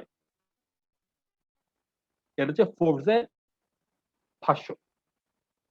যদি একটা ইন্ডাস্ট্রির 80% উপার্জনই কমে যায়, তাহলে কি সেই ইন্ডাস্ট্রি সার্ভাইভ করবে? এই প্রশ্নগুলোরই জবাব আমরা খুঁজবো পরবর্তী স্লাইডগুলোতে। আচ্ছা, এখানে আমি কয়েকটা জিনিস একটু আলোচনা করি। যদি আমরা বর্তমান সময়ের বিভিন্ন উদীয়মান ব্যবসা প্রতিষ্ঠানগুলো দেখি ইন্টারন্যাশনাল মার্কেটে, কি পাই আমরা? Facebook, Netflix, Twitter, YouTube, Amazon. অ্যামাজনের মালিক যে সম্ভবত বিশ্বের সর্বোচ্চ ধনী বিল গেটস টপকে। তারপরে এই বিজনেস গুলো দেখছি যে আমরা রেগুলার সময় বেশি উত্থান হচ্ছে। এই বিজনেস গুলোর যে উত্থান হচ্ছে এগুলোর ইয়েটা কি? কমন জিনিসটা কি? কমন জিনিস হচ্ছে যে এই সবগুলো বিজনেসই ইন্টারনেটের উপর ভিত্তি করে। ইন্টারনেটে তারা বিভিন্ন রকম সার্ভিস বেচে তারা উপবৃদ্ধি করেছে এবং বিভিন্ন টেকনোলজিক্যাল জায়ান্ট কোম্পানিতে রূপান্তরিত হয়েছে। কিন্তু আমরা যদি আরেকটু ডিপলি চিন্তা করি, আজ থেকে যদি আমরা 10-15 বছর আগে যারা ইন্টারনেট ব্যবহার করছিলাম, ইয়াহু এই নামটা সবাই কম বেশি পরিচিত। ইয়াহু যেটা ছিল, তাদের মেইল সার্ভিস ছিল, তাদের এসপোর্ট ছিল, তাদের টাম্বলার ছিল, তাদের ফ্লিকার ছিল, ইয়াহু মেসেঞ্জার ছিল, ইয়াহু স্ক্রিন ছিল। কিন্তু ইয়াহুর নাম কিন্তু বর্তমান সময়ে এসে দেখা যাবে যে বিলীন হয়ে গেছে এবং তারা রিসেন্টলি মানে কিছুদিন কয়েক বছর আগে ইয়াহু দেখা যাচ্ছে মালিকানাও বদল হয়ে গেছে, যে এমন অবস্থা গেছে তাদের কোম্পানি বিক্রি করার মতো অবস্থা হয়ে গেছে। কেন? যদি আমরা দেখি যে ইয়াহুর সার্ভিসে কি কম ছিল? না, তাদের ফ্লিকার ছিল যেটা হচ্ছে যে ইনস্টাগ্রামের মতো একটা সার্ভিস, ইয়াহু স্ক্রিন ছিল যেটা হচ্ছে নেটফ্লিক্স বা অ্যামাজন প্রাইম, ইউটিউবের মতো একটা সার্ভিস, টাম্বলার ছিল যেটা হচ্ছে যে ফেসবুকের মতো একটা সোশ্যাল সার্ভিস। কিন্তু তারা ব্যবসায় দাঁড়াতে পারেনি। কেন? কারণ হচ্ছে তারা যেই সময় এই সার্ভিসগুলো এনেছে 2000 সালের দিকে, 2001, 2 বা 2005 আগে, তখন এনেছে তারা সার্ভিসগুলো। সেই সময়ে দেখা যাচ্ছে যে আমাদের ইন্টারনেটের যে স্পিড, সেই স্পিডটা কিন্তু ছিল না। যদি আমরা হাই কোয়ালিটি ভিডিও চালু করি এবং ইন্টারনেটে আমরা পর্যাপ্ত স্পিড না থাকার কারণে সেটা বাফারিং হতে থাকে, সেটা কিন্তু সার্ভিসটা চালু পাবে না। বা তখন যেরকম এখনকার মতো মানুষের সবার হাতে স্মার্টফোন আছে, তখন সবার হাতে স্মার্টফোনও ছিল না। যে কারণে দেখা যাচ্ছে যে তাদের ওই সার্ভিসগুলো, এখন যে সার্ভিসগুলো দেখা যাচ্ছে যে খুবই জনপ্রিয়, তারা ওই সার্ভিসগুলো ওই সময় আনার পরেও তারা সেরকম জনপ্রিয়তা লাভ করতে পারেনি। তো এখান থেকে আমরা কি শিখতে পারি? এখান থেকে আমরা দেখতে পাচ্ছি যে নতুন এবং প্রমিসিং বিজনেস গুলো ডেভেলপ হচ্ছে কিন্তু টেলকোর গ্রোথের সাথে ডিপেন্ড করে। নতুন যে ইন্ডাস্ট্রি গুলো বুম করছে সেগুলো কিন্তু সবগুলো হচ্ছে টেলকো গ্রোথের উপরে। তো টেলকো ছাড়া কিন্তু এগুলো গ্রো করতে পারবে না। তো টেলকোর উত্থান থাকবে, টেলকো সবসময়ই থাকবে, কিন্তু ভবিষ্যতে যে বিজনেসটা হবে, যে টেলকোটা থাকবে একটা ব্যাকবোনের মতো, যে মেরুদণ্ডের মতো থাকলো, কিন্তু এটা মেজর ব্রেড আর্নার থাকবে না, যে মূল উপার্জনকারী টেলকো থাকবে না। এই টেলকো গুলোই বিভিন্ন রকম সার্ভিস আনবে, এই সার্ভিস গুলোই হবে যে ব্রেড আর্নার। এই সার্ভিসগুলো কি? এই সার্ভিসগুলো হতে পারে এই সার্ভিস নতুন নতুন এই সার্ভিসগুলো কি? এই সার্ভিসগুলো আমরা যে আগে প্রথম স্লাইডে বা দ্বিতীয় স্লাইডে বললাম যে নিউ কোর, এই নতুন যে সার্ভিসগুলো আসবে সেগুলো হচ্ছে আমাদের নিউ কোর বা নতুন কোর, নতুন উপার্জনের রাস্তা।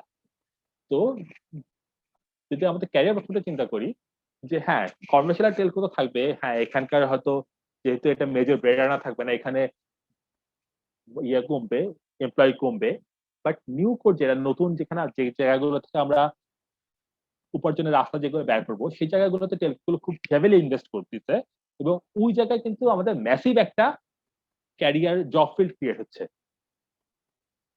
এই যে ফোর্থ ইন্ডাস্ট্রিয়াল রেভলিউশন আসছে, এই টেলকো গুলো কিন্তু এখানে লিডটা নিবে এবং আমরা যদি নিজেদেরকে গড়ে তুলতে চাই, আমাদের কিন্তু এই ফোর্থ ইন্ডাস্ট্রিয়াল রেভলিউশনের জন্য নিজেদেরকে যোগ্য করতে হবে এবং ওই রিলেটেড স্কিল গুলো আমাদের ডেভেলপ করতে হবে যদি আমরা এই নিউ করে নিজেদেরকে সংযুক্ত করতে চাই। তো নিউ কোর বা ফোর্থ ইন্ডাস্ট্রিয়াল রেভলিউশন, এগুলো আমরা কি কি দেখছি? Obviously machine learning, artificial intelligence বা ডিপ লার্নিং, এটা আছে। তারপর internet of things, IoT, blockchain এবং ডেটা অ্যানালিটিক্স। এই চারটা হচ্ছে যেটাকে আমরা রবিতে বলি বিগ ফোর। এই চারটা জিনিস কিন্তু খুবই ইম্পর্টেন্ট। যদি একটা উদাহরণ দিয়ে বলতে পারি যে আগে যেমন সিনেমাতে শুটিং করার জন্য দেখা যেত যে একজন হেলিকপ্টার শুটিং করবে, একজন পাইলট লাগছে এবং একজন ক্যামেরাম্যান লাগছে। সেটা এখন আমরা করে দিচ্ছি ড্রোন দিয়ে। তো দেখা যাচ্ছে যে দুইজন এমপ্লয়ি কিন্তু ইলেভেন্ট হয়ে গেছে, দুজনের কাজ কিন্তু চলে যাচ্ছে। এই চারটা জিনিস যখন আরো ডেভেলপ করবে তখন কিন্তু অনেক কনভেনশনাল জবই আর রেলেভেন্ট থাকবে না।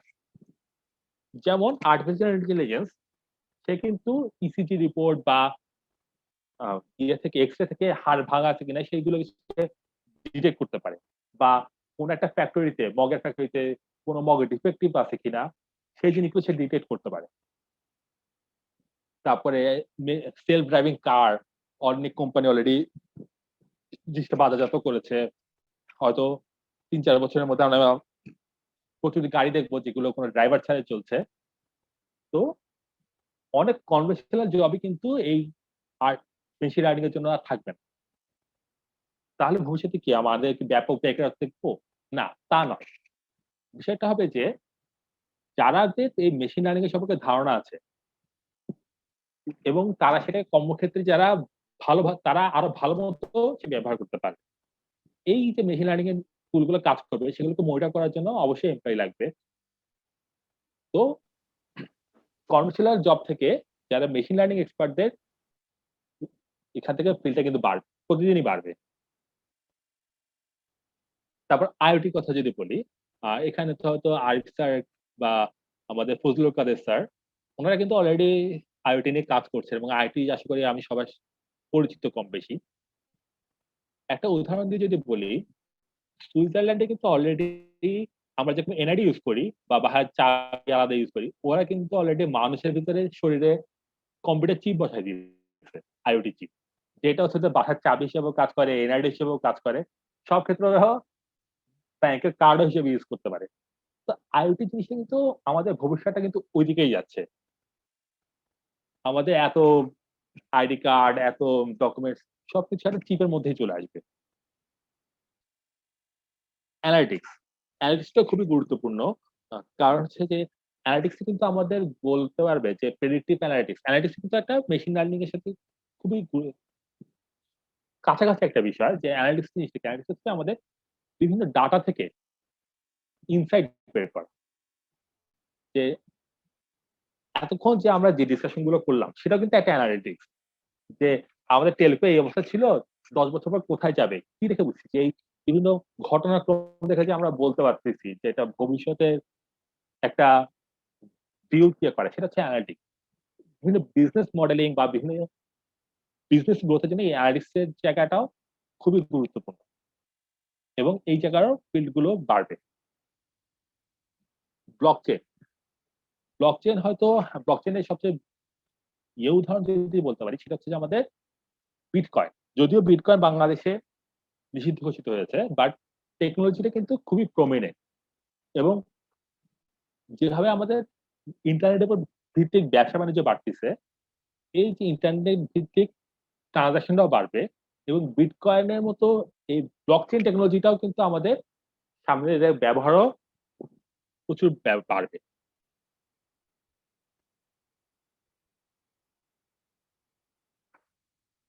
তো এখন যদি বলি আমাদের যদি আমরা টেলকোতে কাজ করতে চাই, আমাদের কি কি স্কিল খুবই গুরুত্বপূর্ণ। আমি যদি বলি, যেখানে বলতে হয় যে অটোমেশন, আরপিএ আর ডিজিটাল কন্টেন্ট, এই জিনিসগুলো হচ্ছে সব জায়গায় এই জিনিসটাই ফোকাস করা হচ্ছে যে মানুষ যেগুলো রেগুলার রুটিন ওয়ার্ক বসে বসে করে, যেখানে তার বুদ্ধির ব্যবহারের নাই, সেই কাজগুলো সবই অটোমেশনে চলে আসবে এবং যারা এই কাজগুলো করতে পারে তাদের খুব ভালো একটা জব ফিল্ড আছে। তারপর এআই, আইওটি, ব্লকচেইন, অ্যানালিটিক্স, বাংলাদেশে এই 4টা ফিল্ডের এক্সপার্টিস এখনো খুব বেশি নাই, হয়তো 1000, 2000, 3000। হ্যাঁ, কিন্তু আমরা যদি নিজেকে ডেভেলপ করতে পারি, এগুলো ফিল্ড কিন্তু বাড়ছে।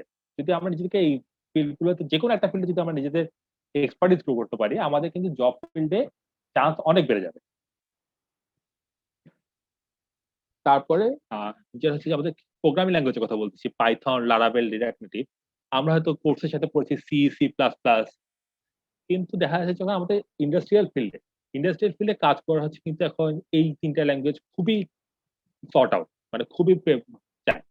যে গত সপ্তাহে আমার কাছে এক্স কলিগ চাচ্ছেন যে ভাই আমাকে রিঅ্যাক্ট নেটিভ কাজ জানে এরকম কেউ আছে কিনা, কিন্তু দেখা যাচ্ছে যে হ্যাঁ, এই রিঅ্যাক্ট নেটিভ না ল্যাঙ্গুয়েজ বা লারাভেল, এই দুটো যেহেতু নতুন, ফ্রেশ গ্রাজুয়েট অনেকেই দেখা যাচ্ছে এই ল্যাঙ্গুয়েজ গুলো জানে না বা এই ল্যাঙ্গুয়েজ গুলো নিয়ে কাজ করে নাই। হ্যাঁ, কিন্তু হয়তো হ্যাঁ টেলকো বলছি না, যখন টেলকো তো হয়তো বিভিন্ন মাল্টিনেশনাল কোম্পানি একটা এমপ্লয়ের জন্য কিছুটা টাইম দেয়, ধৈর্য ধরে যে হ্যাঁ এই জিনিস লাগবে, সে তাকে হয়তো 2 মাস বা 3 মাস সময় দিবে সে জিনিস শেখার। কিন্তু একটু ছোট কোম্পানি, যারা লোকাল কোম্পানি, তারা কিন্তু চাবে যে এমন এমপ্লয়ি যারা ডে ওয়ান থেকেই ফুল এফোর্টটা মানে ভ্যালু অ্যাড করতে পারে। তো এই স্কিল গুলো জানা থাকাটা জব জব হান্টিং এর জন্য খুবই গুরুত্বপূর্ণ। 4 নাম্বার পয়েন্ট হচ্ছে know how to sell yourself. এটা হচ্ছে নিজেকে কেমনে উপস্থাপন করতে হয় সেই নলেজটাও খুবই গুরুত্বপূর্ণ। অনেক সময় দেখা যায় যে একটা কোম্পানিতে একজন খুবই ভালো কাজ করতেছে, কিন্তু সে কাজটাকে যখন দেখাতে পারে না, দেখা যাচ্ছে যে সে তার পর্যাপ্ত উন্নতিটা সে পায় না। তো এটা হচ্ছে নিজের কাজটাকে সবসময় চিন্তা করা কিভাবে এটাকে মনিটারি ভ্যালুতে কনভার্ট করতে পারি। একটা উদাহরণ যদি দেই, যে দেখা যাচ্ছে যে একটা প্রজেক্ট আসছে, তো একটা প্রজেক্ট একটা টিমের কাছে পাঠানো হলো যে ভাই আমাদের এই কাজটা করে দেওয়া লাগবে। ওই টিমের লিড তখন সে বলল যে ভাই এটা তো আমার জব ডেসক্রিপশনে পড়ে না, এটা আমি করতে পারবো। তখন যে রিকোয়ারমেন্টটা দিছে সে এক ভেন্ডরের কাছে দিয়ে চাইলো যে ভাই আমাদের এই কাজটা লাগবে, এটার জন্য তোমার কত টাকা লাগবে। সে বলে ভাই এটার জন্য আমার $20,000 লাগবে। যখন সে কোর্সে নিয়ে আসছে হ্যাঁ এই কাজটা করার জন্য $20,000, তখন ওই যে টিমকে রিকোয়ারমেন্ট দিছিল সে তখন বলে যে আচ্ছা ঠিক আছে, $20,000 যখন চাচ্ছে আমরা চ্যালেঞ্জ নেই এবং ট্রাই করে দেখি আমরা পারি কিনা। এবং সে ওইটা 2 সপ্তাহ পর করে দিল। যখন করে দিল, সে তখন এসে বলছে যে হ্যাঁ দেখো আমি কিন্তু কোম্পানির $20,000 সেভ করে ফেললাম। তো এই জিনিসগুলো থেকে ঠিক, এটা হচ্ছে প্র্যাকটিক্যাল, মানে কাজ করা শুরু করার পরে এই জিনিসগুলো থেকে আপনাকে উপরে উঠতে সাহায্য করবে। বা আপনি যে কাজটা করছেন, যে আমি হয়তো একটা অটোমেশন টুল ব্যবহার করলাম, এই অটোমেশন টুল গুলো বাজারে কিরকম দামে বিক্রি হয়, বিভিন্ন সলিউশন কিং কিরকম দামে বিক্রি হয়। তেমন হচ্ছে যে আমি একটা কোম্পানিতে যখন জয়েন করি, আমি এই কাজটা করলে কোম্পানি এত টাকা সেভ করতে পারি। এই নলেজটা থাকাও কিন্তু খুবই গুরুত্বপূর্ণ। আহ, তাহলে আপনি যদি বুঝতে পারেন যে হ্যাঁ বাজারে কোন কাজগুলোর দাম বেশি, সেই কাজগুলো করার জন্য যে স্কিল লাগে সেই স্কিল গুলোর দামও বেশি, তো আপনি ইন্টারভিউতে ওই স্কিল গুলোকে সেভাবে সেল করতে পারবেন।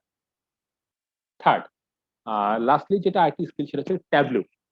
আমরা হয় সবাই পিপিটি বা এক্সেলে প্রচুর কাজ করি, প্রচুর ডাটা অ্যানালাইসিস করি, প্রচুর প্রেজেন্টেশন বানাই, কিন্তু এইগুলোর লিমিটেশন আছে প্রচুর। সম্প্রতি রবিতে কিন্তু আমরা চেষ্টা করছে যে এগুলোতে হচ্ছে আপনি ডাটা এক জায়গা থেকে কালেক্ট করলেন, বসালেন, অ্যানালাইসিস করলেন, বিভিন্ন আউটপুট দিলেন। কিন্তু ট্যাবলো জিনিসটা হচ্ছে যে সে ডাটা সোর্স গুলোকে সে চিনে দিলে সে অটোমেটিক ওখানে ডাটা পুল করে নিয়ে আসে, ওখানে রুল বলে দিলে সে ওখানে রিপোর্ট জেনারেট করে ফেলে। এটা খুবই অ্যাডভান্স একটা টুল, ফ্রেঞ্চ একটা কোম্পানির বানানো। তো পিপিটি এবং এক্সেল এর প্লেসমেন্ট হিসেবে ট্যাবলো কে চিন্তা করা হচ্ছে, এবং অ্যানালিটিক্স এর জন্য ট্যাবলো খুবই গুরুত্বপূর্ণ। এবং ট্যাবলো জিনিসটা এত ব্যবহৃত হচ্ছে এখন যে ইন্টারনেটে এটা, এই যে টপিক গুলো কথা বললাম সেগুলো ইন্টারনেটে আপনারা প্রচুর টিউটোরিয়াল পাবেন, প্রচুর কন্টেন্ট পাবেন, এবং নিজেকে এই জিনিসগুলো নিজে নিজে শেখাটা খুব একটা কঠিন কিছু না।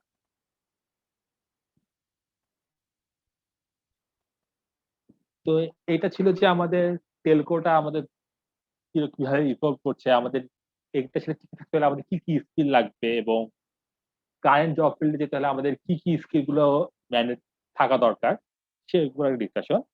তো এখানে আমরা একটা কোশ্চেন অ্যান্সার সেশন নেব, আর এরপরে আমাদের জাস্ট টেলকো লাইফ নিয়ে হয়তো কিছু ডিসকাশন করবো। তো আমরা কোশ্চেন সেশন চলে যাই। আচ্ছা, আবরারকে অনেক ধন্যবাদ জানাচ্ছি আবারও। তার পরবর্তী স্লাইডস গুলোতে আমরা অনেক ইনফরমেশন পেয়েছি।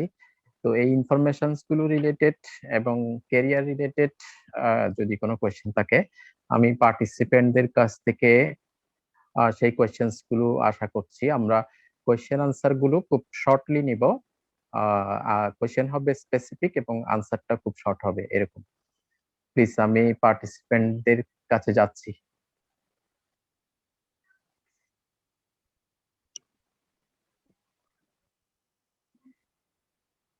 পার্টিসিপেন্টদের মধ্যে কারো কোনো কোয়েশ্চেন আছে? আমার কয়েকটা কোয়েশ্চেন আছে। আমি আমি কয়েকটা কোয়েশ্চেন রেডি করেছি। ফার্স্টলি হচ্ছে আমাদের দেশের পার্সপেক্টিভে আমরা যে আইটি ফিল্ড বা টেলিকমিউনিকেশন ফিল্ড বলছি, এখানে যে জব অপরচুনিটি গুলো আছে সেগুলো ঢাকা কেন্দ্রিক এবং দেখা যাচ্ছে most of the job holders যারা আছে তারা প্রাইভেট ইউনিভার্সিটি থেকে পাশ করা অথবা দেখা যাচ্ছে ঢাকা ইউনিভার্সিটি থেকে পাশ করা এরকম। তো সেক্ষেত্রে আমাদের চিটাং ইউনিভার্সিটি আমরা আসলে কোন দিক দিয়ে পিছিয়ে আছি? ধন্যবাদ সবুজ ভাই, এটা একটু অনেক ডেপথের একটা কোশ্চেন করেছেন। এটা অ্যাকচুয়ালি আমারও নলেজ ফিল্ডের বাইরে, কারণ রিক্রুটমেন্ট পলিসিটা আচ্ছা মেনটেন করে এইচআর টিম। তবে হ্যাঁ, আমাদের যে আচ্ছা জব ফিল্ডটি শুধু ঢাকা কেন্দ্রিক সেটা কিন্তু এখন আর নাই, কারণ গভর্নমেন্ট নতুন যে ইনিশিয়েটিভ গুলো নিয়েছে সে কিন্তু ওনারা গভর্নমেন্ট কিন্তু এখন বিভিন্ন জায়গায় বিভিন্ন সার্কুলার করে বিভিন্ন আইটি পার্ক গুলো গড়ে তুলতেছে।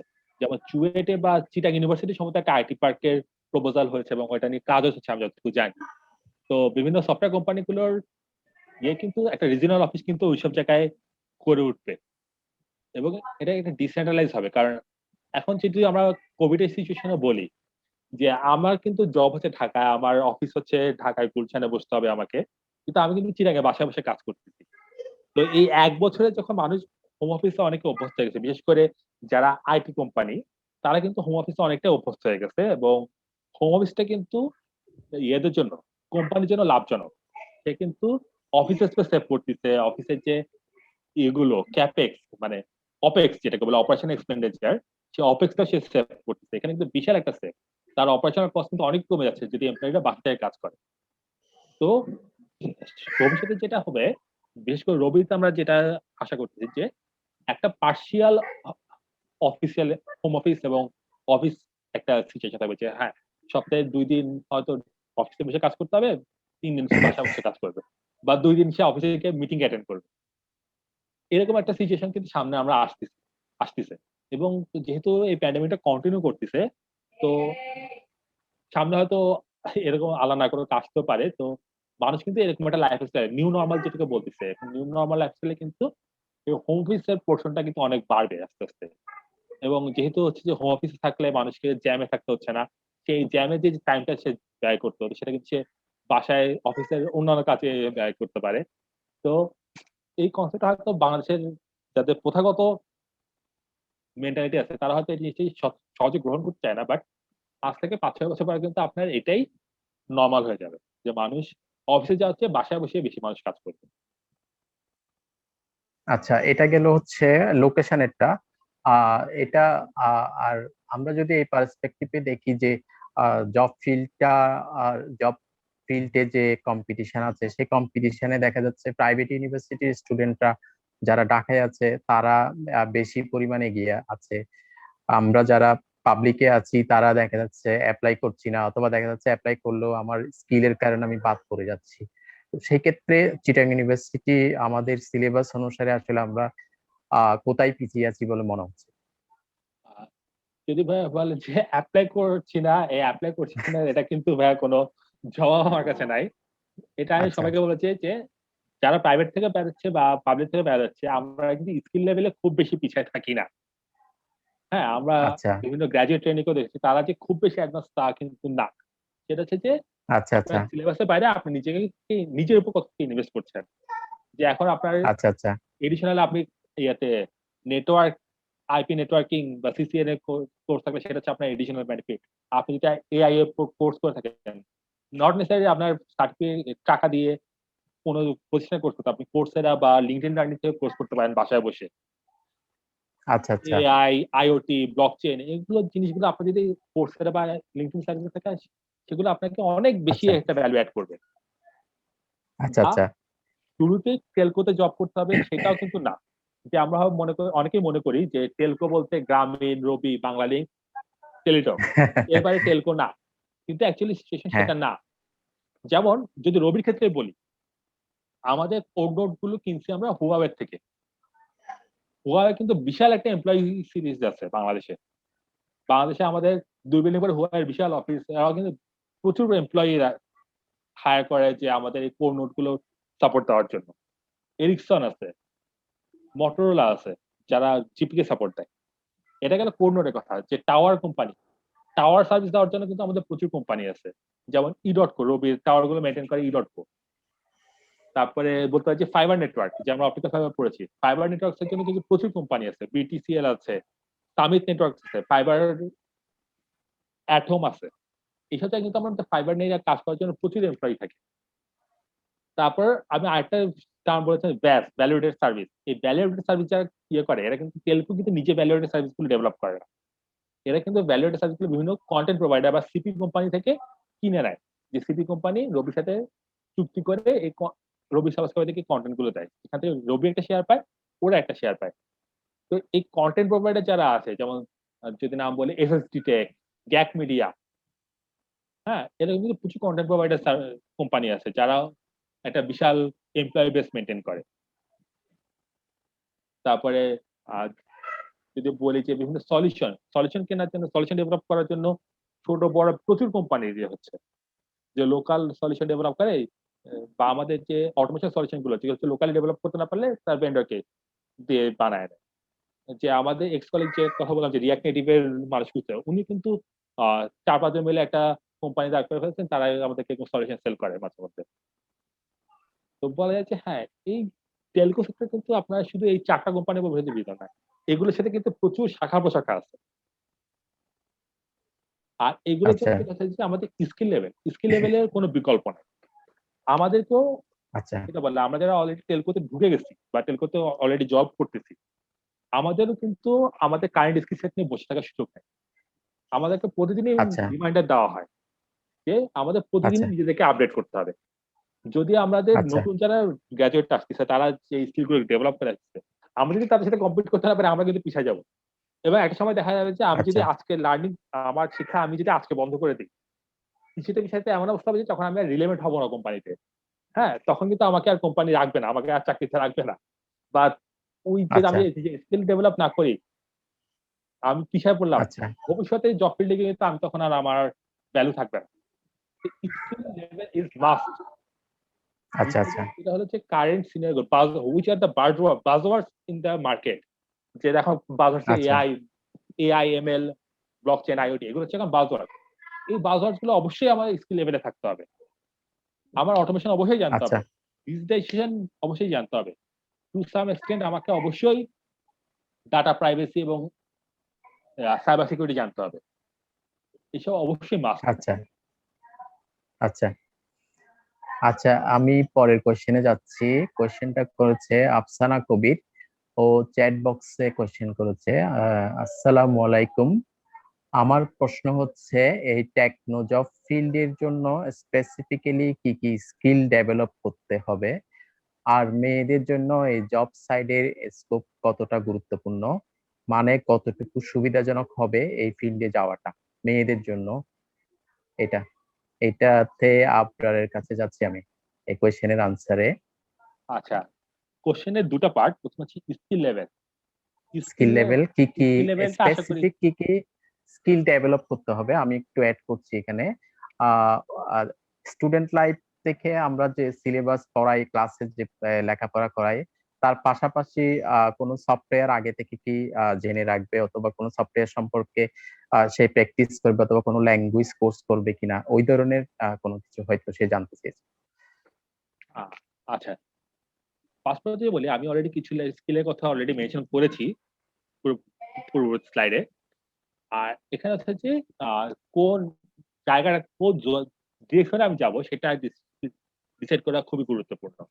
সেই ডিরেকশনটা ডিসাইড করে আমি সেই ডিরেকশন স্কিলগুলোকে সবাইকে ডেভেলপ করব।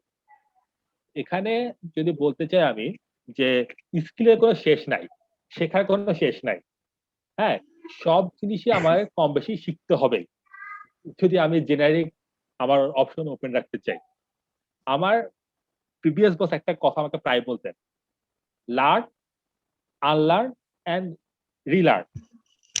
সেটা হচ্ছে যে হ্যাঁ, আমাকে এই যে জিনিসগুলো স্কিলগুলো আমি চাই ভিশন করতেছি সেই স্কিলগুলো আমি একটা প্রায়োরিটি লিস্ট করব, একটা পর একটা শিখে যাব। হ্যাঁ, হয়তো আমার প্র্যাকটিস না থাকলে প্রথমে আমি যে স্কিলটা শিখছি, আমি একটা স্কিল শিখলাম, সেটা আমি 6 মাস পর ভুলে গেলাম, এটা স্বাভাবিক। কিন্তু আমি যখন শিখছিলাম, নিজে সেলফ স্টাডি করে আমি যখন স্কিল শিখছিলাম, সেই নলেজটা কিন্তু আমার হয়তো কোন একটা ইয়েতে ব্যাকে থাকবেই।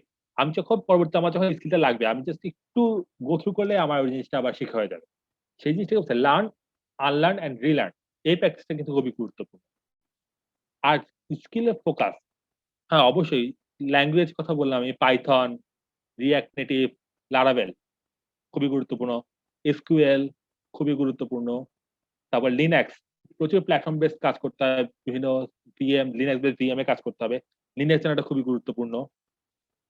তারপর হচ্ছে যে আমাদের ফাংশন বেসিসে যদি যাই, যদি আমি ফাইবার নেটওয়ার্ক বা ট্রান্সমিশনে কাজ করতে চাই, তাহলে আমার আইপি নেটওয়ার্ক নলেজ থাকা খুবই গুরুত্বপূর্ণ।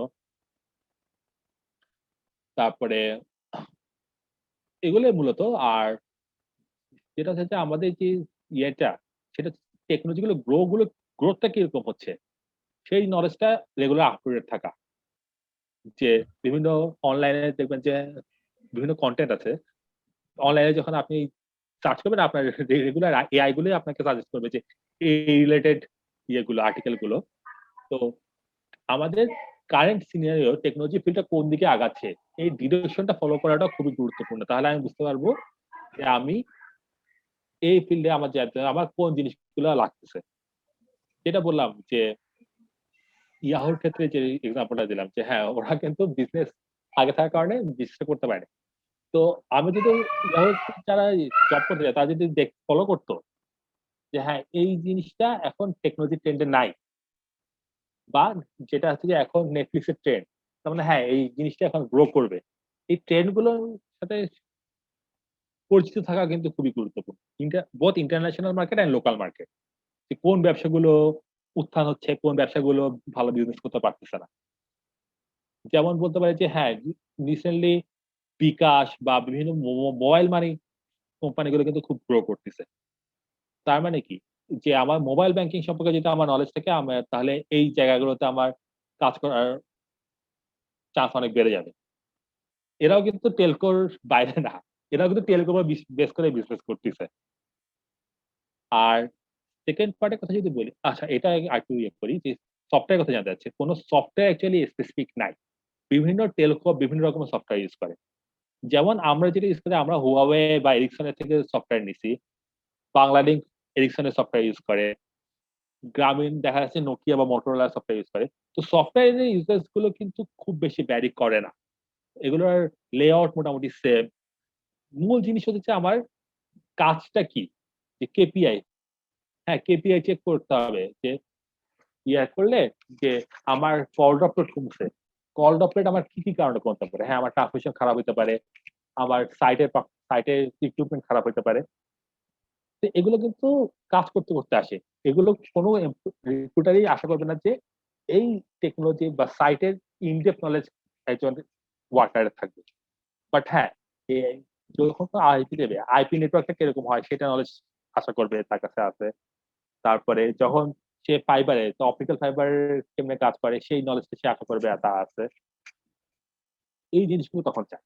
আর যারা আইটি বা সাইবার সিকিউরিটি আছে, হ্যাঁ সাইবার সিকিউরিটি আশা করবে যে হ্যাঁ সাইবার সিকিউরিটি নিয়ে ইনডেপথ নলেজ এমপ্লয়ির আছে।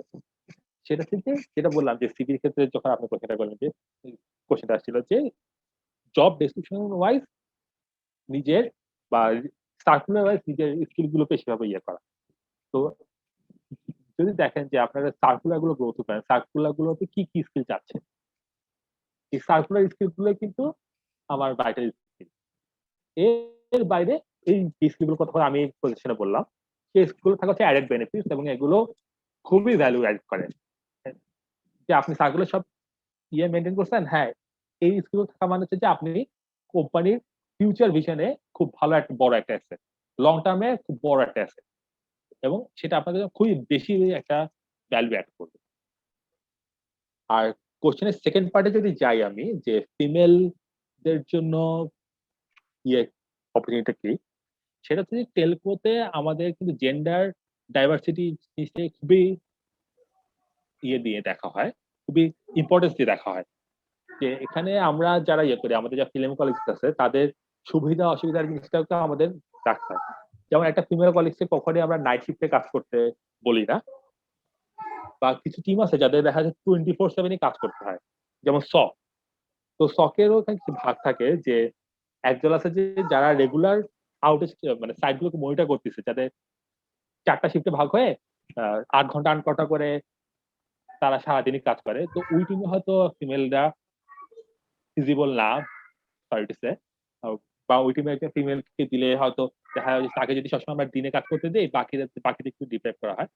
তাও এখানে টু সাম এক্সটেন্ট জিনিসটাকে করে, সহজ করে দেয় ফিমেলদের জন্য। বা ওখানে দেখা যাচ্ছে হ্যাঁ, ফিমেল যদি কেউ আসে, দেখা যায় যে তার জন্য চেষ্টা করে যতটুকু সময় তাকে, তার জন্য যদি ওই টিমে রিক্রুট করে, তাকে সবসময় দিনেই ডিউটিতে দেওয়া হবে।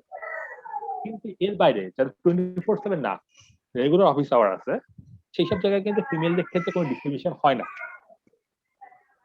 এই জিনিসটাকে খুবই স্ট্রিক্টলি মেনটেন করা হয়, যে ফিমেলদের সাথে কোনো ডিসকাশন না হয়। এই জিনিসটাকে খুবই হাইলি, এইটা খুবই হাইলি এটাকে মনিটর করে।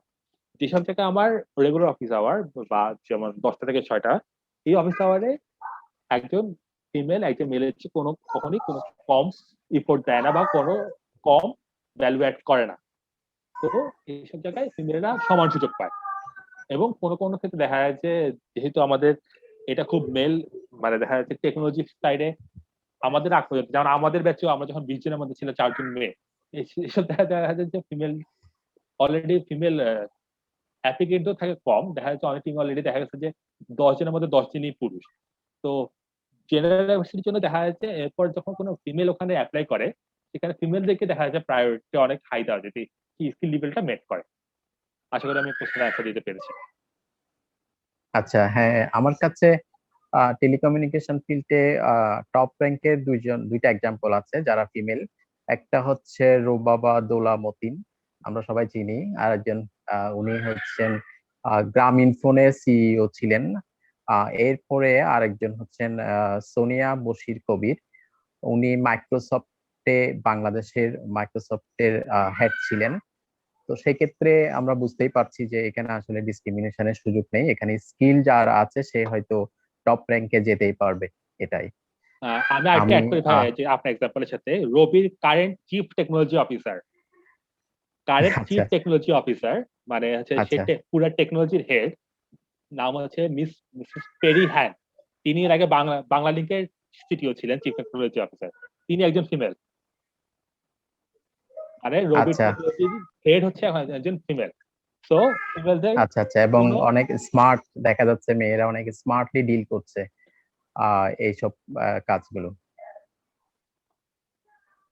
তো আমরা পরের কোশ্চেনে চলে যাচ্ছি। আমি আপনাকে অনুরোধ করছি কোশ্চেন আনসার গুলো যতটুকু শর্টলি দেয়া যায়, এক সেন্টেন্স হলে আমাদের জন্য ভালো হয়। আমরা অলরেডি প্রায় 1.5 ঘন্টার সময় আমরা নিয়ে নিয়েছি। তো আমি পরের কোশ্চেনে যাচ্ছি। সেটা হচ্ছে আমাদের ডিপার্টমেন্টের স্টুডেন্টদের জন্য এস এলামনি যদি আমরা আপনার কাছে কোনো প্রপোজাল দিই যে আমাদের স্টুডেন্টদের ফিল্ড ওয়ার্ক করার সুযোগ আছে কিনা, অথবা ইন্টার্নশিপ করার সুযোগ আছে কিনা, অ্যালামনি হিসেবে স্পেশালি আপনি সেটা কিভাবে দেখবেন, অথবা আমাদেরকে সুযোগ করে দেওয়ার কোনো চান্স আছে কিনা? এটা অ্যাকচুয়ালি আমাদের এমডি খুব একটা, আমার ক্ষেত্রে খুব একটা সুযোগ নাই। আমি যেটা করতে পারি সেটা হচ্ছে যে আমাদের এটা পুরাটাই এইচআর টিম, মানে হিউম্যান রিসোর্স টিমটা এটা কন্ট্রোল করে। আমরা যেটা করতে পারি যে হ্যাঁ, কোনো রিকোয়ারমেন্ট বা রিকোয়েস্ট আসলে আমরা তাদের কাছে ফরওয়ার্ড করে দিই। এর বাইরে অ্যাকচুয়ালি আমাদের হাতে করার কিছু বেশি থাকে না। আচ্ছা আচ্ছা, না এরকম কি কোন ইউনিভার্সিটির আন্ডারগ্রেড স্টুডেন্ট কি গিয়েছে জানা মতে? যদি হ্যাঁ, যাই সেক্ষেত্রে আমরা হয়তো অফিসিয়ালি সেটা মুভ করতে পারবো আর কি। রবি ইন্টার্নশিপ প্রোগ্রাম আছে, রবি ক্যারিয়ার একটা ফেসবুক পেজও আছে, ওখানে ফলো যদি কেউ করে থাকেন দেখবেন যে ওখানে বিভিন্ন কোম্পানি, আচ্ছা বিভিন্ন ইউনিভার্সিটি ইন্টার্নশিপ করতে আসে, এই 3 মাস বা 6 মাস। ওদের ফুল আচ্ছা রিকোয়ারমেন্ট অ্যাকচুয়ালি সবসময় জানা নেই, বাট বিভিন্ন টিমে এরকম ইন্টার্নশিপ করে। আচ্ছা আচ্ছা আচ্ছা, এরপরের কোশ্চেনে যাচ্ছি আমি। এই টেলিকমিউনিকেশন জব ফিল্ডটাতে থেকে অ্যাব্রোডে, দেশের বাইরে হায়ার স্টাডিতে যাওয়ার কোনো সুযোগ আছে কিনা? ফর এক্সাম্পল আমাদের ক্ষেত্রে ইউনিভার্সিটি টিচারদের ক্ষেত্রে দেখা যাচ্ছে উইথ পে ছুটি আছে, তারপর অ্যাটমিক এনার্জি কমিশনে উইথ পে ছুটি আছে। দ্যাট মিনস স্যালারি চলবে, তাকে ট্রেনিং এর জন্য পাঠানো হলো, সে আবার স্টাডি করে আবার ফেরত আসবে, ওইরকম কোনো সুযোগ আছে কিনা? স্টাডির জন্য আমাদের লোয়ার লেভেলে, মানে আমাদের হয়তো একটা এক্সাম্পল জানি আমি, যে আমাদের সিআইটিও মানে চিফ আইটি অফিসার, উনি পিএইচডি করে এসেছেন, বাট লোয়ার লেভেলে এরকম এক্সাম্পল নাই। যারা যান তারা দেখা যাচ্ছে রিজাইন দিয়ে যান। বাট ইউনিভার্সিটিতে পিএইচডি কথা বলছি না, আমাদের যেহেতু আমাদের ফিল্ডের বেশি, আমাদের ওরকম পিএইচডি হোল্ডারদের যেহেতু আমাদের হ্যাঁ, খুব বেশি ইয়ে নেই। বাট যদি ট্রেনিং কথা ট্রেনিং, বলা যায়, ট্রেনিং এর জন্য, হ্যাঁ ট্রেনিং এর ট্রেনিং জন্য এর জন্য কি? যায়, যেমন ট্রেনিং এর জন্য প্রচুর যায়, আচ্ছা যেমন আচ্ছা চায়নাতে যায়, যে হুয়াওয়ের ওখানে ট্রেনিং করে আসে, বা আমাদের মালয়েশিয়াতে যায়, যে আমাদের রবির যে ওনার গ্রুপ ফারহাত আজিয়াটা, ওখানে যায় ট্রেনিং করতে, বা ওখানে অনেকে ফুল টাইম এমপ্লয়মেন্টও যায়, যে ফুল টাইম বা শর্ট টাইম এমপ্লয়মেন্টও যায় 2 বছর বা 3 বছরের জন্য, যারা সে মালয়েশিয়াতে জব করতে যাচ্ছে রবি থেকে। বা আমার আচ্ছা রবির আজিয়াটার যে ইয়াতে আছে, আরো অপকো যেগুলো আছে, যেমন এনসেল নেপালে, তারপরে বিভিন্ন কম্বোডিয়াতে আছে, বিভিন্ন দেশে যে ইয়েগুলো আছে, অপগুলো আছে, ওইসব জায়গা তো, শ্রীলঙ্কাতে আছে, এইসব জায়গা তো তারা এরকম শর্ট টাইম বা 3 বছর 4 বছরের জন্য সে কাজ করতে যায়, এবং ওইসব জায়গা থেকে আচ্ছা লার্নিং অপরচুনিটি গুলো পায়। আচ্ছা আচ্ছা, আমি নেক্সট কোশ্চেনে যাচ্ছি। সেটা হচ্ছে টোটাল টেলিকমিউনিকেশন ফিল্ডটা আমাদের দেশে অথবা অ্যাব্রডে, টোটাল টেলিকমিউনিকেশন ফিল্ডে হয়তো আমরা দেখা যাচ্ছে এখন একদম স্যাচুরেটেড লেভেলে আছি। অনেকে হয়তো মনে করছি যে আমরা বেশিরভাগ টেলিকমিউনিকেশনের অপরচুনিটি গুলো পেয়ে গেছি। যেমন দেখা যাচ্ছে এখন কারণে আমি ভিডিও কল দিতে পারছি, দেখা যাচ্ছে ভয়েস কল অথবা হোয়াটসঅ্যাপে রেকর্ডেড ভয়েস পাঠাতে পারছি, এরকম ইত্যাদি ইত্যাদি অনেক সুযোগ দেখা যাচ্ছে টেলিকমিউনিকেশন আমাদেরকে দিচ্ছে। তো এটা কি মনে হচ্ছে যে টেলিকমিউনিকেশন অলরেডি স্যাচুরেশনে চলে গেছে, অলরেডি এটা হয়তো ইন ফিউচার সাস্টেনেবল হবে না, অথবা জবের ক্ষেত্রে এটা আসলে সাস্টেনেবল চয়েস না, এরকম কি মনে হচ্ছে? কোনো এরকম as ah, as a telecommunication careerist এরকম কি আচ্ছা, মনে হচ্ছে? এই কোশ্চেনটা কিন্তু আমি একটা ভাবে পুরা স্লাইডে অ্যান্সার করছি। যদি আচ্ছা এলাকার যে যে নিউ করবা ফিউচার আচ্ছা টেলিকম যেটা বললাম, যে দেখা যাচ্ছে টেলকো আচ্ছা যদি অ্যাডভান্স না থাকে বা সাস্টেনেবল টেলকো যদি না থাকে, তাহলে যেরকম যে আচ্ছা টুইটার, ফেসবুক, ইউটিউব, নেটফ্লিক্স, এটা কিন্তু সাস্টেন করবে না।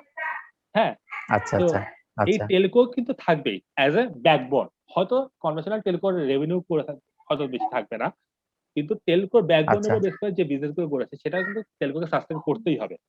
এবং যে আচ্ছা আচ্ছা টেলকোই এদেরকে এই প্ল্যাটফর্মটা দিচ্ছে, টেলকো কিন্তু খুব ভালো একটা আচ্ছা পজিশন আছে এই প্ল্যাটফর্মকে নিজে থেকে লঞ্চ করার জন্য। যেমন যদি আমি উদাহরণ বলতে চাই, যে নেটফ্লিক্স এর মতো একটা প্ল্যাটফর্ম কিন্তু অলরেডি রবি লঞ্চ করছে, বিঞ্জে। এই আচ্ছা বিঞ্জ হয়তো এখনো চাইল্ড ফেজে আছে। এটা কিন্তু আমাদের যে ম্যানেজমেন্ট আশা করছে, হ্যাঁ, এটা সামনে হয়তো বড় একটা প্ল্যাটফর্ম সে দাঁড়াচ্ছে লোকাল ভিডিও কন্টেন্টের জন্য। বাট আচ্ছা the telco service will be there as a backbone, not as the আচ্ছা main revenue বা মূল উপার্জনকারী হিসেবে না, বাট সাপোর্টিং হিসেবে এটা অবশ্যই সবসময়ই থাকবে। এবং যে নিউ কোডটা আচ্ছা বললাম, নিউ কোড, এই নিউ কোডটা এই টেলকোর যে স্কেলিটনটা আছে, এই স্কেলিটনের উপরই গ্রো করবে। তো তার মানে টেলকো কোম্পানিগুলো যে বন্ধ হয়ে যাবে তা না, হ্যাঁ, এগুলো একটা চ্যালেঞ্জের মধ্যে দিয়ে যাবে, কিন্তু এই নিউ কোডের উপর বেস করে এই টেলকো গুলো এই 80% যে রেভিনিউ তারা হারাচ্ছে এই এআই এমএল এগুলো 30 সাল নাগাদ, এই 80% না, তারা এই 80% কে রিপার্ট করে আর 160 বা 200%ও কভার করতে পারবে, যে এই নিউ কোডের উপর বেশি বেস করে। আচ্ছা আচ্ছা আচ্ছা, আমি পরের কোশ্চেনে যাচ্ছি। সেটা হচ্ছে রেজাল্ট কি কোনো ফ্যাক্ট কিনা টেলিকমিউনিকেশন ফিল্ড গুলোতে? অথবা বিদেশি যে কোম্পানিগুলো আছে তারা আসলে কি দেখে একজন ফ্রেশ গ্রাজুয়েট কে কেন নিয়োগ দিবে? Skill skill skill skill. Skill স্কিলের উপর কোনো কথা নাই। আচ্ছা, রেজাল্ট রেজাল্ট কি result highlighted? Result to some extent হয়তো একটা ইমপ্রেশন ক্রিয়েটের জন্য লাগে। বেশি আচ্ছা, হাই রেজাল্ট হলে অনেক সময় এটাকে কিছুটা ইয়ে করে দেখা যায়, হ্যাঁ সে ডিসকারেজ করে। হ্যাঁ সে মনে করে যে আচ্ছা, সে হয়তো ফিউচারে পিএইচডি করবে, তার he has prospect in that side, he has very promising আচ্ছা, ফিউচার ইন রিসার্চ ফিল্ড। তো টেলকোতে হয়তো সে নিজেকে ভাবে ব্লুম করতে পারবে না। এই জিনিসগুলো আচ্ছা, হয়তো কিছুটা চিন্তা করে, যেহেতু আমি নিজে রিক্রুটার হিসেবে খুব কমই ছিলাম, আমি এখন এন্ট্রি লেভেলে আচ্ছা, বলা যায়। তো হ্যাঁ আমি আচ্ছা, বিলিভ করি যে ফিল করি যে হয়তো এইসব জিনিস কিছু ইয়ে করে। নিজের পার্সোনাল এক্সপেরিয়েন্স থেকে যদি বলি, আমার কাছে আমার আন্ডারে একটা ছেলে জয়েন করেছিল, সে আসানুল্লাহ ফার্স্ট বয়। তো সে দেখা গেছে ৩ মাস পরে সে আর কাজের লোড নিতে পারে নাই। সে মনে করছে যে সে আসানুতে টিচার হিসেবে জয়েন করছে। তো এইসব আচ্ছা, এক্সপেরিয়েন্স এর কারণে দেখা যায় যে খুব বেশি স্কোর হলে কিছুটা রিলেক্টেন্ট থাকে। আবার খুব কম স্কোর কিন্তু কোনো স্কিলও নাই, তারাও কিন্তু খুব একটা অপরচুনিটি পাবে না। You have to maintain আচ্ছা, a moderate score, obviously. A minimum score is a must. আচ্ছা, And skill এর উপর কোনো কথা নাই। স্কিল যদি থাকে, আচ্ছা। রেজাল্টের ক্ষেত্রে দেখা যায় যে ছাড় দিছে যদি সে স্কিলড হয়, কিন্তু রেজাল্টটা তো স্কিল নাই। ল্যাঙ্গুয়েজ ল্যাঙ্গুয়েজ এন্ড স্মার্টনেস, এই দুইটা। জি। ইংলিশ ইংলিশ কি কম্পালসারি? ইংলিশ ল্যাঙ্গুয়েজ হ্যাঁ, ইংলিশ বেশিরভাগ। ইজ কম্পালসারি, বিকজ আমাদের ক্ষেত্রে দেখা যাচ্ছে আমাদের বিদেশি ভেন্ডরদের সাথে অনেক সময় কাজ করতে হয়। যেমন হুয়াওয়ে আছে, হুয়াওয়ে যদি আমাদের হুয়াওয়ের চাইনিজ মানে কোরিয়ানদের সাথে যখন কমিউনিকেট করতে হয়, তখন আমাদের ইংলিশে কাজ করতে হবে। বা আমাদের যে ফাদার অফ গুগল আছে, হ্যাঁ, যেমন এনসেল থেকে যদি কোনো আমাদেরকে কোনো মেইল করে, সেটা অ্যান্সার আমাকে ইংলিশেই দিতে হবে। বা আচ্ছা, ভেন্ডরদের সাথে বেশিরভাগ, হ্যাঁ, বেশিরভাগ কোম্পানি আমাদের দেশে যারা প্রতিষ্ঠিত তারা বেশিরভাগই দেশের বাইরের দেশের বাইরের। তো সেক্ষেত্রে হয়তো দেখা যাচ্ছে ইংলিশে ফ্লুয়েন্সিটা থাকতে হবে, আর স্মার্টনেস মেবি। স্মার্টনেস, হ্যাঁ স্মার্টনেস অবশ্যই, but smartness is not your appearance, not necessary your appearance is smartness. Your smartness depends on your brain, যে আপনি নিজে আপনি কাজে এক্স্যাক্টলি, কতটা স্মার্ট, আপনি অ্যাপিয়ারেন্সে কতটা স্মার্ট, তার চেয়ে এক্স্যাক্টলি। বেশি হচ্ছে আপনি স্কিল কাজে কতটা কতটুকু স্মার্ট। স্কিলফুল, কতটুকু স্কিলফুল সেটা। স্যার চ্যাটে একজন একটা কোয়েশ্চেন দিয়েছিল, এটা মনে হয় বলা হয়নি। হ্যাঁ প্লিজ, আমি চ্যাট বক্স দেখছি। মেজবাউদ্দিন তোহা এই এই একটা কোয়েশ্চেন আছে, সেটা আমরা অলরেডি করে ফেলছি। সেটা হচ্ছে, is there any program for internship for undergrad student? সেটা আমি একটু আগে আলোচনা করলাম, এটার আনসারও হয়ে গেছে। সেটা হচ্ছে রবিতে ইন্টার্নশিপের সুযোগ আছে, অলরেডি ওদের সাইটেই আছে, সেখান থেকে হয়তো বিস্তারিত জানা যাবে। আর পাশাপাশি আমাদের এলামনি আবরার তো আছেই, তার সাথে কমিউনিকেশন করলে হয়তো ডিটেলস সেটা সম্পর্কে জানা যাবে। আর কোনো আহ আর কোনো কোয়েশ্চেন আনসার থাকলে আমি অনুরোধ করছি পার্টিসিপেন্টদেরকে সরাসরি কোয়েশ্চেন করার জন্য।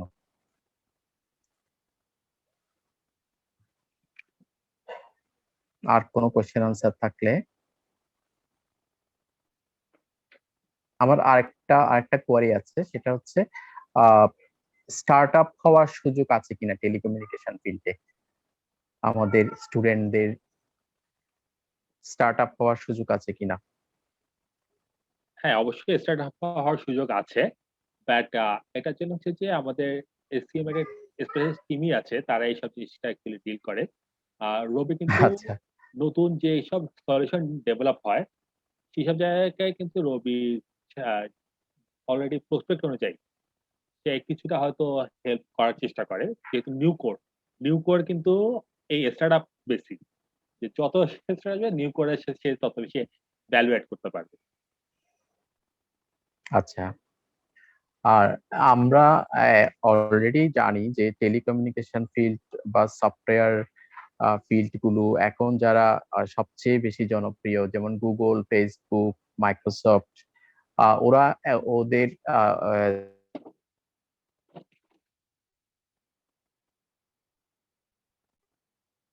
Hello, sorry. মালিকরা আছে, মার্ক লাইফস্টাইলস, সরি, তাদের লাইফস্টাইলস গুলো আমরা বিভিন্ন সময় দেখা যাচ্ছে পেপার পত্রিকায় পড়ি অথবা ইন্টারনেট থেকে পড়ি। তো সবাই কিন্তু একসময় খুব সাধারণ ছিল, যেমন মার্ক জুকারবার্গ যে ছিল, সে দেখা যাচ্ছে এমন একটা ছেলে ছিল, ক্লাসে কারোর সাথে কথা বলতো না, তার কোনো বন্ধু ছিল না। তো সে ফ্রাস্ট্রেটেড টাইপের ছিল। তো পরে গিয়ে দেখা যাচ্ছে এক সময় সে নিজে নিজে চিন্তা করলো যে আমি একটা প্ল্যাটফর্ম তৈরি করব, সেখানে আমার বন্ধুরা থাকবে, তাদের সাথে আমি চ্যাট করব, তাদের সাথে ভিডিও শেয়ার করব। তো এই এই কনসেপ্টটা দিয়ে সে আগাইছে, এবং আজকে যে ফেসবুক আমরা দেখতে পাচ্ছি, বিলিয়ন বিলিয়ন পিপলকে দেখা যাচ্ছে একটা প্ল্যাটফর্মে নিয়ে আসছে, এবং এটা দিয়ে বিলিয়ন বিলিয়ন টাকা মার্ক জুকারবার্গ দেখা যাচ্ছে আহ নিচ্ছে, এবং মার্কেটে এখন দেখা যাচ্ছে টপ মোস্ট হয়ে গেছে। তো সেই দৃষ্টিকোণ থেকে যদি বলি, হয়তো দেখা যাচ্ছে বাংলাদেশের পার্সপেক্টিভে আমাদের স্টুডেন্টরা যদি স্টার্ট আপ হওয়ার সুযোগ থাকে, অথবা দেখা যাচ্ছে টেলিকমিউনিকেশন ফিল্ডে যদি গ্রো করার ইন্টেনশন থাকে, সেক্ষেত্রে হয়তো দেখা যাচ্ছে এরকম আইডিয়া জেনারেট করে এই ধরনের দেখা যাচ্ছে আমাদের এলামনি যারা আছেন তাদের হেল্প নিয়ে হয়তো দেখা যাচ্ছে সামনের দিকে আগাতে পারবে। এটা জাস্ট আমি একটা এক্সাম্পল বললাম, স্টার্ট আপের ক্ষেত্রে একটা এক্সাম্পল বললাম। তো আমাদের স্টুডেন্টরা কিন্তু স্কিলফুল, আমরা অনেক সময় দেখি যে ক্লাসে পড়াতে গিয়ে খেয়াল করি যে দেখা যাচ্ছে এক একজনের স্কিল এক এক রকম। হয়তো কেউ আছে প্রোগ্রামিং এ অনেক ভালো, আবার কেউ আছে দেখা যাচ্ছে অন্য একটা সাইটে খুব স্কিলফুল। তো সেক্ষেত্রে এই স্কিল গুলো কাজে লাগিয়ে দেখা যাচ্ছে টেলিকমিউনিকেশন ফিল্ডে সামনের দিকে অনেক দূর এগিয়ে যেতে পারবে। তো আমরা কোয়েশ্চেন আনসার এখানে শেষ করছি, আমরা অলরেডি 1.5 আওয়ার পাস করে ফেলছি। আমি আবরারের কাছে যাচ্ছি, পরের স্লাইডে সে কন্টিনিউ করার পরে আমরা উইদিন 5 or 6 মিনিটস এর মধ্যে আশা করছি শেষ করতে পারবো। এই স্লাইডটা অ্যাকচুয়ালি আমাদের কোনো ফর্মাল সেশন না, যে এটা আমি আশা করবো যে হ্যাঁ, এটা আমি একটু লাইভ টেলকো লাইভ নিয়ে কিছুটা কথা বলবো। এটা ওপেন ডিসকাশন, যে কেউ যে সময় এখানে অ্যাড করতে পারে বা পার্টিসিপেট করতে পারে। তো প্রথমে আমি একটা কথা বলেছিলাম যে এটা 24/7 সার্ভিস।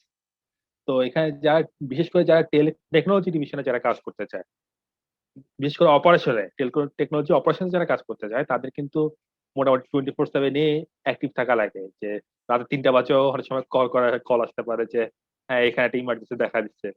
তো ওই একদম মেন্টালিটা যে কোনো রিক্রুটমেন্টেই আপনার থেকে কনসেন্ট জানতে যাবে। তো যদি রেগুলার অফিস আওয়ার ডিজায়ার হয়, তাহলে টেলকো ফিল্ডটা তাদের জন্য। আর এই জিনিসটা আমি আগেই বলছি যে rapidly changing industry, fourth industrial revolution চলতেছে, প্রতিদিনই এখানে চেঞ্জ আসতেছে, change is the only constant. তো এখানে এই চেঞ্জের সাথে অ্যাডাপ্ট করার অ্যাডাপ্টেবিলিটি থাকতে হবে অবশ্যই। আমাকে নিজেকে নিজেকে ডেভেলপ করতে হবে, যাতে আমি এই চেঞ্জ গুলোর সাথে নিজেকে ভালোভাবে অ্যাডাপ্ট করতে পারি। কনস্ট্যান্টলি নিজেকে ইমপ্রুভ করতে হবে, এই নিজেকে ইমপ্রুভ করার কোনো বিকল্প এখানে নাই। থার্ড পয়েন্টটা অ্যাকচুয়ালি এই সেকেন্ড পয়েন্টের সাথে আছে, competition continuously improve and skills. মানে যে নতুন যে স্কিল গুলো আছে, এখানে কিন্তু প্রতিদিনই নতুন কিছু কিছু স্কিল অ্যাড হচ্ছে। যে পাইথন আসছে, পাইথনের সাথে নতুন, যেটা একটা ওপেন সোর্স ল্যাঙ্গুয়েজ, হ্যাঁ, এটার সাথে কিন্তু প্রচুর দেখা যাচ্ছে যে ফাংশন অ্যাড হচ্ছে, প্রচুর লাইব্রেরি অ্যাড হচ্ছে। কিছুটা মানে লাইট রিডিং এর মধ্যে থাকতে হবে। 4 নাম্বার যেটা সবুজ ভাই লাস্টে যে কথাগুলো বলেন, যে বিজনেস বা এন্টারপ্রেনারশিপ বা স্টার্টআপ, এটার জন্য যেটা লাগবে যে বিজনেস অ্যাকুমেন্ট, যে বিজনেসের কনসেপ্টটা বুঝা, লিডারশিপ এবং কমিউনিকেশন স্কিল। এই 3টে জিনিস কিন্তু আমাদের অবশ্যই গ্রো করতে হবে। যদি আমরা বিজনেস অ্যাকুমেন্টের কিছু উদাহরণ যদি আমরা বলি, যে স্টার্টআপের কথা উঠলো, যে আমরা এখন যে ডিজিটাল ক্যামেরা ইউজ করি, যে যারা পুরানো ক্যামেরা ইউজ করে না, তারা অনেক সময় ফুজি ফিল্মের নাম শুনছেন তো অনেকেই। ফুজি ফিল্ম দেখা যাচ্ছে যে ডিজিটাল ক্যামেরার এখন যেটা রমরমা ব্যবসা, ক্যানন বা সনি এরা কিন্তু খুব ভালো ব্যবসা করছে, নিকন এরা কিন্তু খুব ভালো ব্যবসা করছে ডিজিটাল ক্যামেরা। কিন্তু এই ডিজিটাল ক্যামেরা কিন্তু সবার আগে ইনভেস্ট করছিল ফুজি ফিল্ম। এরা 1986 সালে ডিজিটাল ক্যামেরা ইনভেস্ট করছে, কিন্তু এরা এটা লঞ্চ করে নাই, কারণ হচ্ছে তারা চিন্তা করছে যে তাদের যে ফিল্মের ব্যবসা আছে, ডিজিটাল ক্যামেরা যেহেতু ফিল্ম লাগে না, ডিজিটাল ক্যামেরা লঞ্চ করে তাদের এই ফিল্মের ব্যবসা থাকবে না, সে কথা মনে করে তারা ডিজিটাল ক্যামেরাটা তারা বাক্সবন্দি করে রেখে দিচ্ছে। কিন্তু এখন দেখেন ফুজি ফিল্ম কিন্তু এখন প্রায় অলমোস্ট দেউলিয়া। তাদের যেখানে 2-2.5 লাখ কর্মী ছিল, সেখানে তারা এখন 200 জন কর্মী নিয়ে 200 জন কর্মী নিয়ে কোম্পানি চালায়। মানে তাদের এখন কোনো অস্তিত্বই বলতে নাই, ফুজি ফিল্মের নামও অনেক জায়গায় নেই। তো সেটা হচ্ছে যে আমাদের রাইট টাইমে রাইট জায়গায় ইনভেস্ট করতে হবে এবং রাইট কনসেপ্টকে ডেভেলপ করতে হবে। আর থার্ড হচ্ছে না বল, না বলাটা খুবই ইম্পর্টেন্ট। কখন এবং কিভাবে না বলতে হবে। হ্যাঁ, আপনার কাছে অনেকে অনেক রিকোয়েস্ট করবে যে অনেক হয়তো হ্যাঁ আপনার পাশের বেঞ্চের কলিগ আপনার কাছে ডাটা চাইবে, কিন্তু ভদ্রভাবে সেই জায়গাগুলো না বলতে হবে যে আপনি কাকে কোন ডাটা দিতে পারবেন। ডাটা প্রাইভেসি এই জিনিসটা কনসেপ্টটা খুবই ইম্পর্টেন্ট, যে কাকে কোন ডাটা আমি দিব বা কে আমাকে কোন রিকোয়েস্ট আমি কখন রাখবো, এই জিনিসটা খুবই ইম্পর্টেন্ট। কারণ টেলকো যেহেতু খুবই কম্পিটিটিভ, খুব হাই প্রেশার জব, যদি আপনি সবার রিকোয়েস্ট ক্যাটার করতে চান আপনি নিজেই হারায় যাবেন।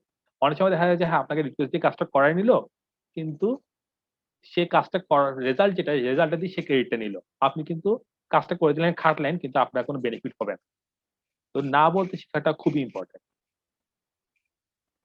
এই জিনিসগুলো আমাদের হচ্ছে যে নিজেদের মধ্যে যদি আমরা ইয়ে করতে চাই, যারা টেকনোলজি টেলকোতে জব করতে চাই বা ইয়ে করতে, এই জিনিসগুলো আমাদের অবশ্যই মাথায় রাখতে হবে। আর এখানে হয়তো আমি বলি নাই, সেটা হচ্ছে যে আপনার হেল্প হেল্প করার মেন্টালিটিটা। যেহেতু দেখা যায় যে হ্যাঁ আমাদের খুবই কম্পিটিটিভ, আমাদের সবসময় অ্যাক্টিভ আছে, কিন্তু আমাদের ছুটি ছাটার আগে বা কোনো ইমার্জেন্সি দেখা দিতেই পারে। তো সেটা হচ্ছে যে আপনি যখন যদি আশা করেন যে হ্যাঁ আপনি যখন অপারেটর থাকবেন, যে আপনার কাজটা রেসপন্সিবিলিটি কে একজন নিবে, আপনার থাকবে যে সে যখন কোনো ইমার্জেন্সি থাকবে তার রেসপন্সিবিলিটি আপনার নেওয়া উচিত। আর সবচেয়ে বড় হচ্ছে never lie to your teammates. Never, never, never. হ্যাঁ, আপনি হয়তো কোথাও ঘুরতে যাচ্ছেন, কিন্তু বললেন যে আপনার ফ্যামিলি ইমার্জেন্সি। দিস নট লাই। আপনি বলতে পারেন যে হ্যাঁ আমি ঘুরতে যাচ্ছি, আমি ঘুরতে যাব। ইটস ভেরি নরমাল যে মানুষ হ্যাঁ সবসময়ই থাকবে না যে ঘুরতে যাবে, বেড়াতে যাবে, তাই চিকিৎসা দরকার আছে, এবং এই জিনিসটাকে সবাই পজিটিভলি নেয়, যে আপনার বস এটা পজিটিভ দিচ্ছে যে হ্যাঁ তার ঘুরতে যাওয়ারও দরকার আছে। এইসব জিনিস কখনো হাইড করবেন যে মিথ্যা কথা বলে হয়তো আমি দায়িত্ব নিলাম, কিন্তু সেটা ধরা পড়ে আপনার কিন্তু ফেস ভ্যালুটা একদম জিরো হয়ে যাবে। এই জিনিসগুলো হচ্ছে যে আমাদের যেটা হচ্ছে যে এটিকেট, ওয়ার্ক প্লেস এটিকেট, এই জিনিসগুলো আমাদের খুব খেয়াল রাখতে হয়। আর সেকেন্ড জিনিসটা হচ্ছে যে মাইন্ড ইউর ল্যাঙ্গুয়েজ। যে আমাদের দেখা যায় যে হ্যাঁ হ্যাঁ আমরা বিশেষ করে যারা চিরাঙ্গে আছে, আমাদের বিভিন্ন স্ল্যাং ইউজ করার অভ্যাস থাকে, কিন্তু আপনি হয়তো হ্যাঁ আপনি অফিসে বসে আছেন, আপনার একটা ফোন আসলো কোনো ফ্রেন্ডের থেকে, আপনি একটা ইয়ে করলেন যে হ্যাঁ ওই কি রে কি অবস্থা, অমুক ব্যাপার কেমন আছো, কিন্তু হ্যাঁ আপনি খুবই নরমাল, আপনি সবসময় এই কাজটা এভাবেই কথা বলেন, কিন্তু পাশে আপনার একটা ফিমেল কলিগ আছে, he might feel offended by the slang and he might complain to HR and this will have a very severe consequence. তো আমি কি বলতেছি যে আমার নিজের ল্যাঙ্গুয়েজটা ওখানে ইয়া করা, কন্ট্রোল করা খুবই ইম্পর্টেন্ট। আচ্ছা, এটা আসলে অ্যাকচুয়ালি একটু ওপেন ডিসকাশন হওয়ার কথা ছিল। তো এই টেলকো লাইফ স্টাইল নিয়ে যদি আর কারো কিছু জানা থাকে বা ইয়াতে, এটা ওপেন ফ্লোর আরকি। আমি কিছু পয়েন্ট লিখছিলাম, সেগুলো আমি একটু বললাম। আর কেউ কন্ট্রিবিউট করতে চাইলে B my guest please.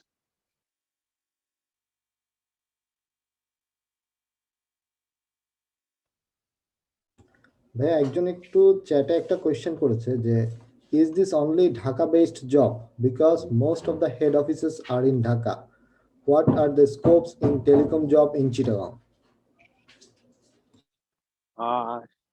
This is not only Dhaka based, but most notes are in place in Dhaka. কিন্তু আমাদের টাওয়ার কিন্তু সারা দেশে আছে। আমাদের চিটাগাংয়ে কিন্তু একটা হেড অফিসও আছে, ইয়ার আগ্রাবাদে, ইয়ার জাদুঘরটার পাশে রবির একটা হেড অফিস আছে কিন্তু ওখানে। তো এইসব জায়গায় মোস্টলি যেসব এমপ্লয়িরা থাকে সেগুলো সেলসে, টেকনোলজি পার্সন কমই থাকে, but there are some IT guys and IT কাজ কিছু থাকে, আর যারা হচ্ছে টাওয়ারে কাজ করে সেরকম কিছু এমপ্লয়ি থাকে, বাট এর বাইরে মোস্টলি ঢাকা বেস।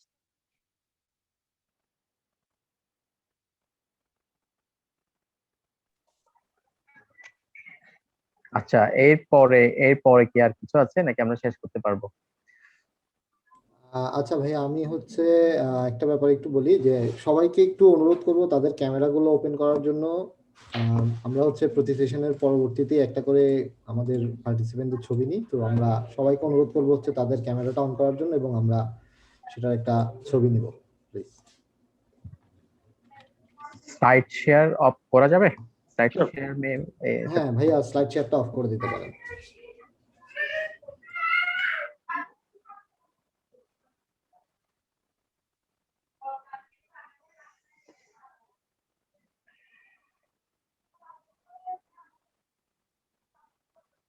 আচ্ছা, আমরা আমাদের প্রোগ্রামের শেষের দিকে চলে এসেছি। অনেকক্ষণ সময় নিয়ে যারা ধৈর্য ধরে আমাদের প্রোগ্রামে উপস্থিত থেকে পুরো সেশনটা কভার করেছে তাদেরকে অনেক ধন্যবাদ জানাচ্ছি। পাশাপাশি আবরারকে ধন্যবাদ জানাচ্ছি। অনেক বিরক্ত করে ফেলছি আমরা। অনেকগুলো কোয়েশ্চেন ছিল, অনেকগুলো আনসার দিয়েছে খুব সুন্দরভাবে ব্রডলি, যেটা আমরা হয়তো এই সেশন থেকে অনেক কিছু শিখতে পেরেছি এই সেশনটা থেকে। তো ইন ফিউচার আমি আবরারকে অনুরোধ করব, আমাদের এপিসি ট্রিপলি ক্যারিয়ার ক্লাব নামে একটা গ্রুপ আছে, সেখানে যদি টেলিকমিউনিকেশন ফিল্ডে কোনো জব অপরচুনিটি থাকে সেখানে শেয়ার করতে পারবে। সেক্ষেত্রে আমাদের অ্যালামনিরা যারা ফ্রেশ গ্রাজুয়েটসরা আছে তারা অ্যাপ্লাই করার সুযোগটা পাবে। হয়তো অনেক গুলো জব সার্কুলার দেখা যাচ্ছে ঢাকা বেসড, অনেকে জানেও না, দেখা যাচ্ছে চট্টগ্রাম থেকে। ওইরকম যদি অপরচুনিটি থাকে আমি আশা করছি আবরারকে আমাদের সদস্যরা এই গ্রুপটাতে কানেক্ট করবে। আর আবরারের সাথে যেহেতু সে আমাদের একজন অ্যালামনি, তার সাথে টেলিকমিউনিকেশন ফিল্ডে আমাদের যে কোনো স্টুডেন্ট যারা আছে যদি কিছু জানতে চায় সেক্ষেত্রে যেন আবরার সেটা এনকারেজ করে, ওই আশা করছি। এবং আইট্রিপলি স্টুডেন্ট ব্রাঞ্চ চিটাগাং ইউনিভার্সিটির পক্ষ থেকে আমাদের আজকের গেস্ট আবরারকে অনেক ধন্যবাদ জানাচ্ছি। আমাদের চেয়ারম্যান স্যার উপস্থিত হওয়ার কথা ছিলেন, স্যারের হয়তো ব্যস্ততার কারণে আমাদের মাঝে উপস্থিত হতে পারেন নাই, এবং আমাদের সাথে ছিলেন আমাদের special guest doctor Hasan Khaled professor. স্যারের অনেক মূল্যবান পরামর্শ এবং অনেক ইনফরমেটিভ একটা স্পিচ আমরা পেয়েছি, যেহেতু স্যার টেলিকমিউনিকেশন ফিল্ডেই বিশেষ করে। এবং এরপরে আবরারের স্লাইডে অনেক কিছু আমরা পেয়েছি, তো এটা যেহেতু রেকর্ড হয়েছে সেটা আমাদের গ্রুপে আপলোড হবে, সেখান থেকে যারা মিস করেছে তারা সেখান থেকে অনেক কিছু হয়তো শিখতে পারবে। এই আশা ব্যক্ত করে সবাইকে ধন্যবাদ জানিয়ে এই প্যান্ডেমিক সিচুয়েশনে সবার সুস্থতা কামনা করে আমি মহতাতের কাছে ফিরে যাচ্ছি। ধন্যবাদ স্যার। আবরার ভাইকে ধন্যবাদ জানাই আমাদেরকে তার মূল্যবান সময় থেকে সময় দেওয়ার জন্য, এবং সকল পার্টিসিপেন্টকে ধন্যবাদ জানাই তারা ধৈর্য সহকারে আমাদের পুরো প্রোগ্রামটিকে উপভোগ করার জন্য। আশা করছি ভবিষ্যতে আইট্রিপলি স্টুডেন্ট ব্রাঞ্চ চিটাগাং ইউনিভার্সিটি এরকম আরো অনেকগুলো ওয়েবিনার আয়োজন করবে এবং সবসময় আপনাদেরকে সাথে পাবে। ধন্যবাদ আবরার ভাইকে, এবং মডারেটর হিসেবে থাকার জন্য সবুজ স্যারকে অসংখ্য ধন্যবাদ। আমরা আমাদের আজকের ওয়েবিনারটি এখানেই শেষ করছি। শুভরাত্রি।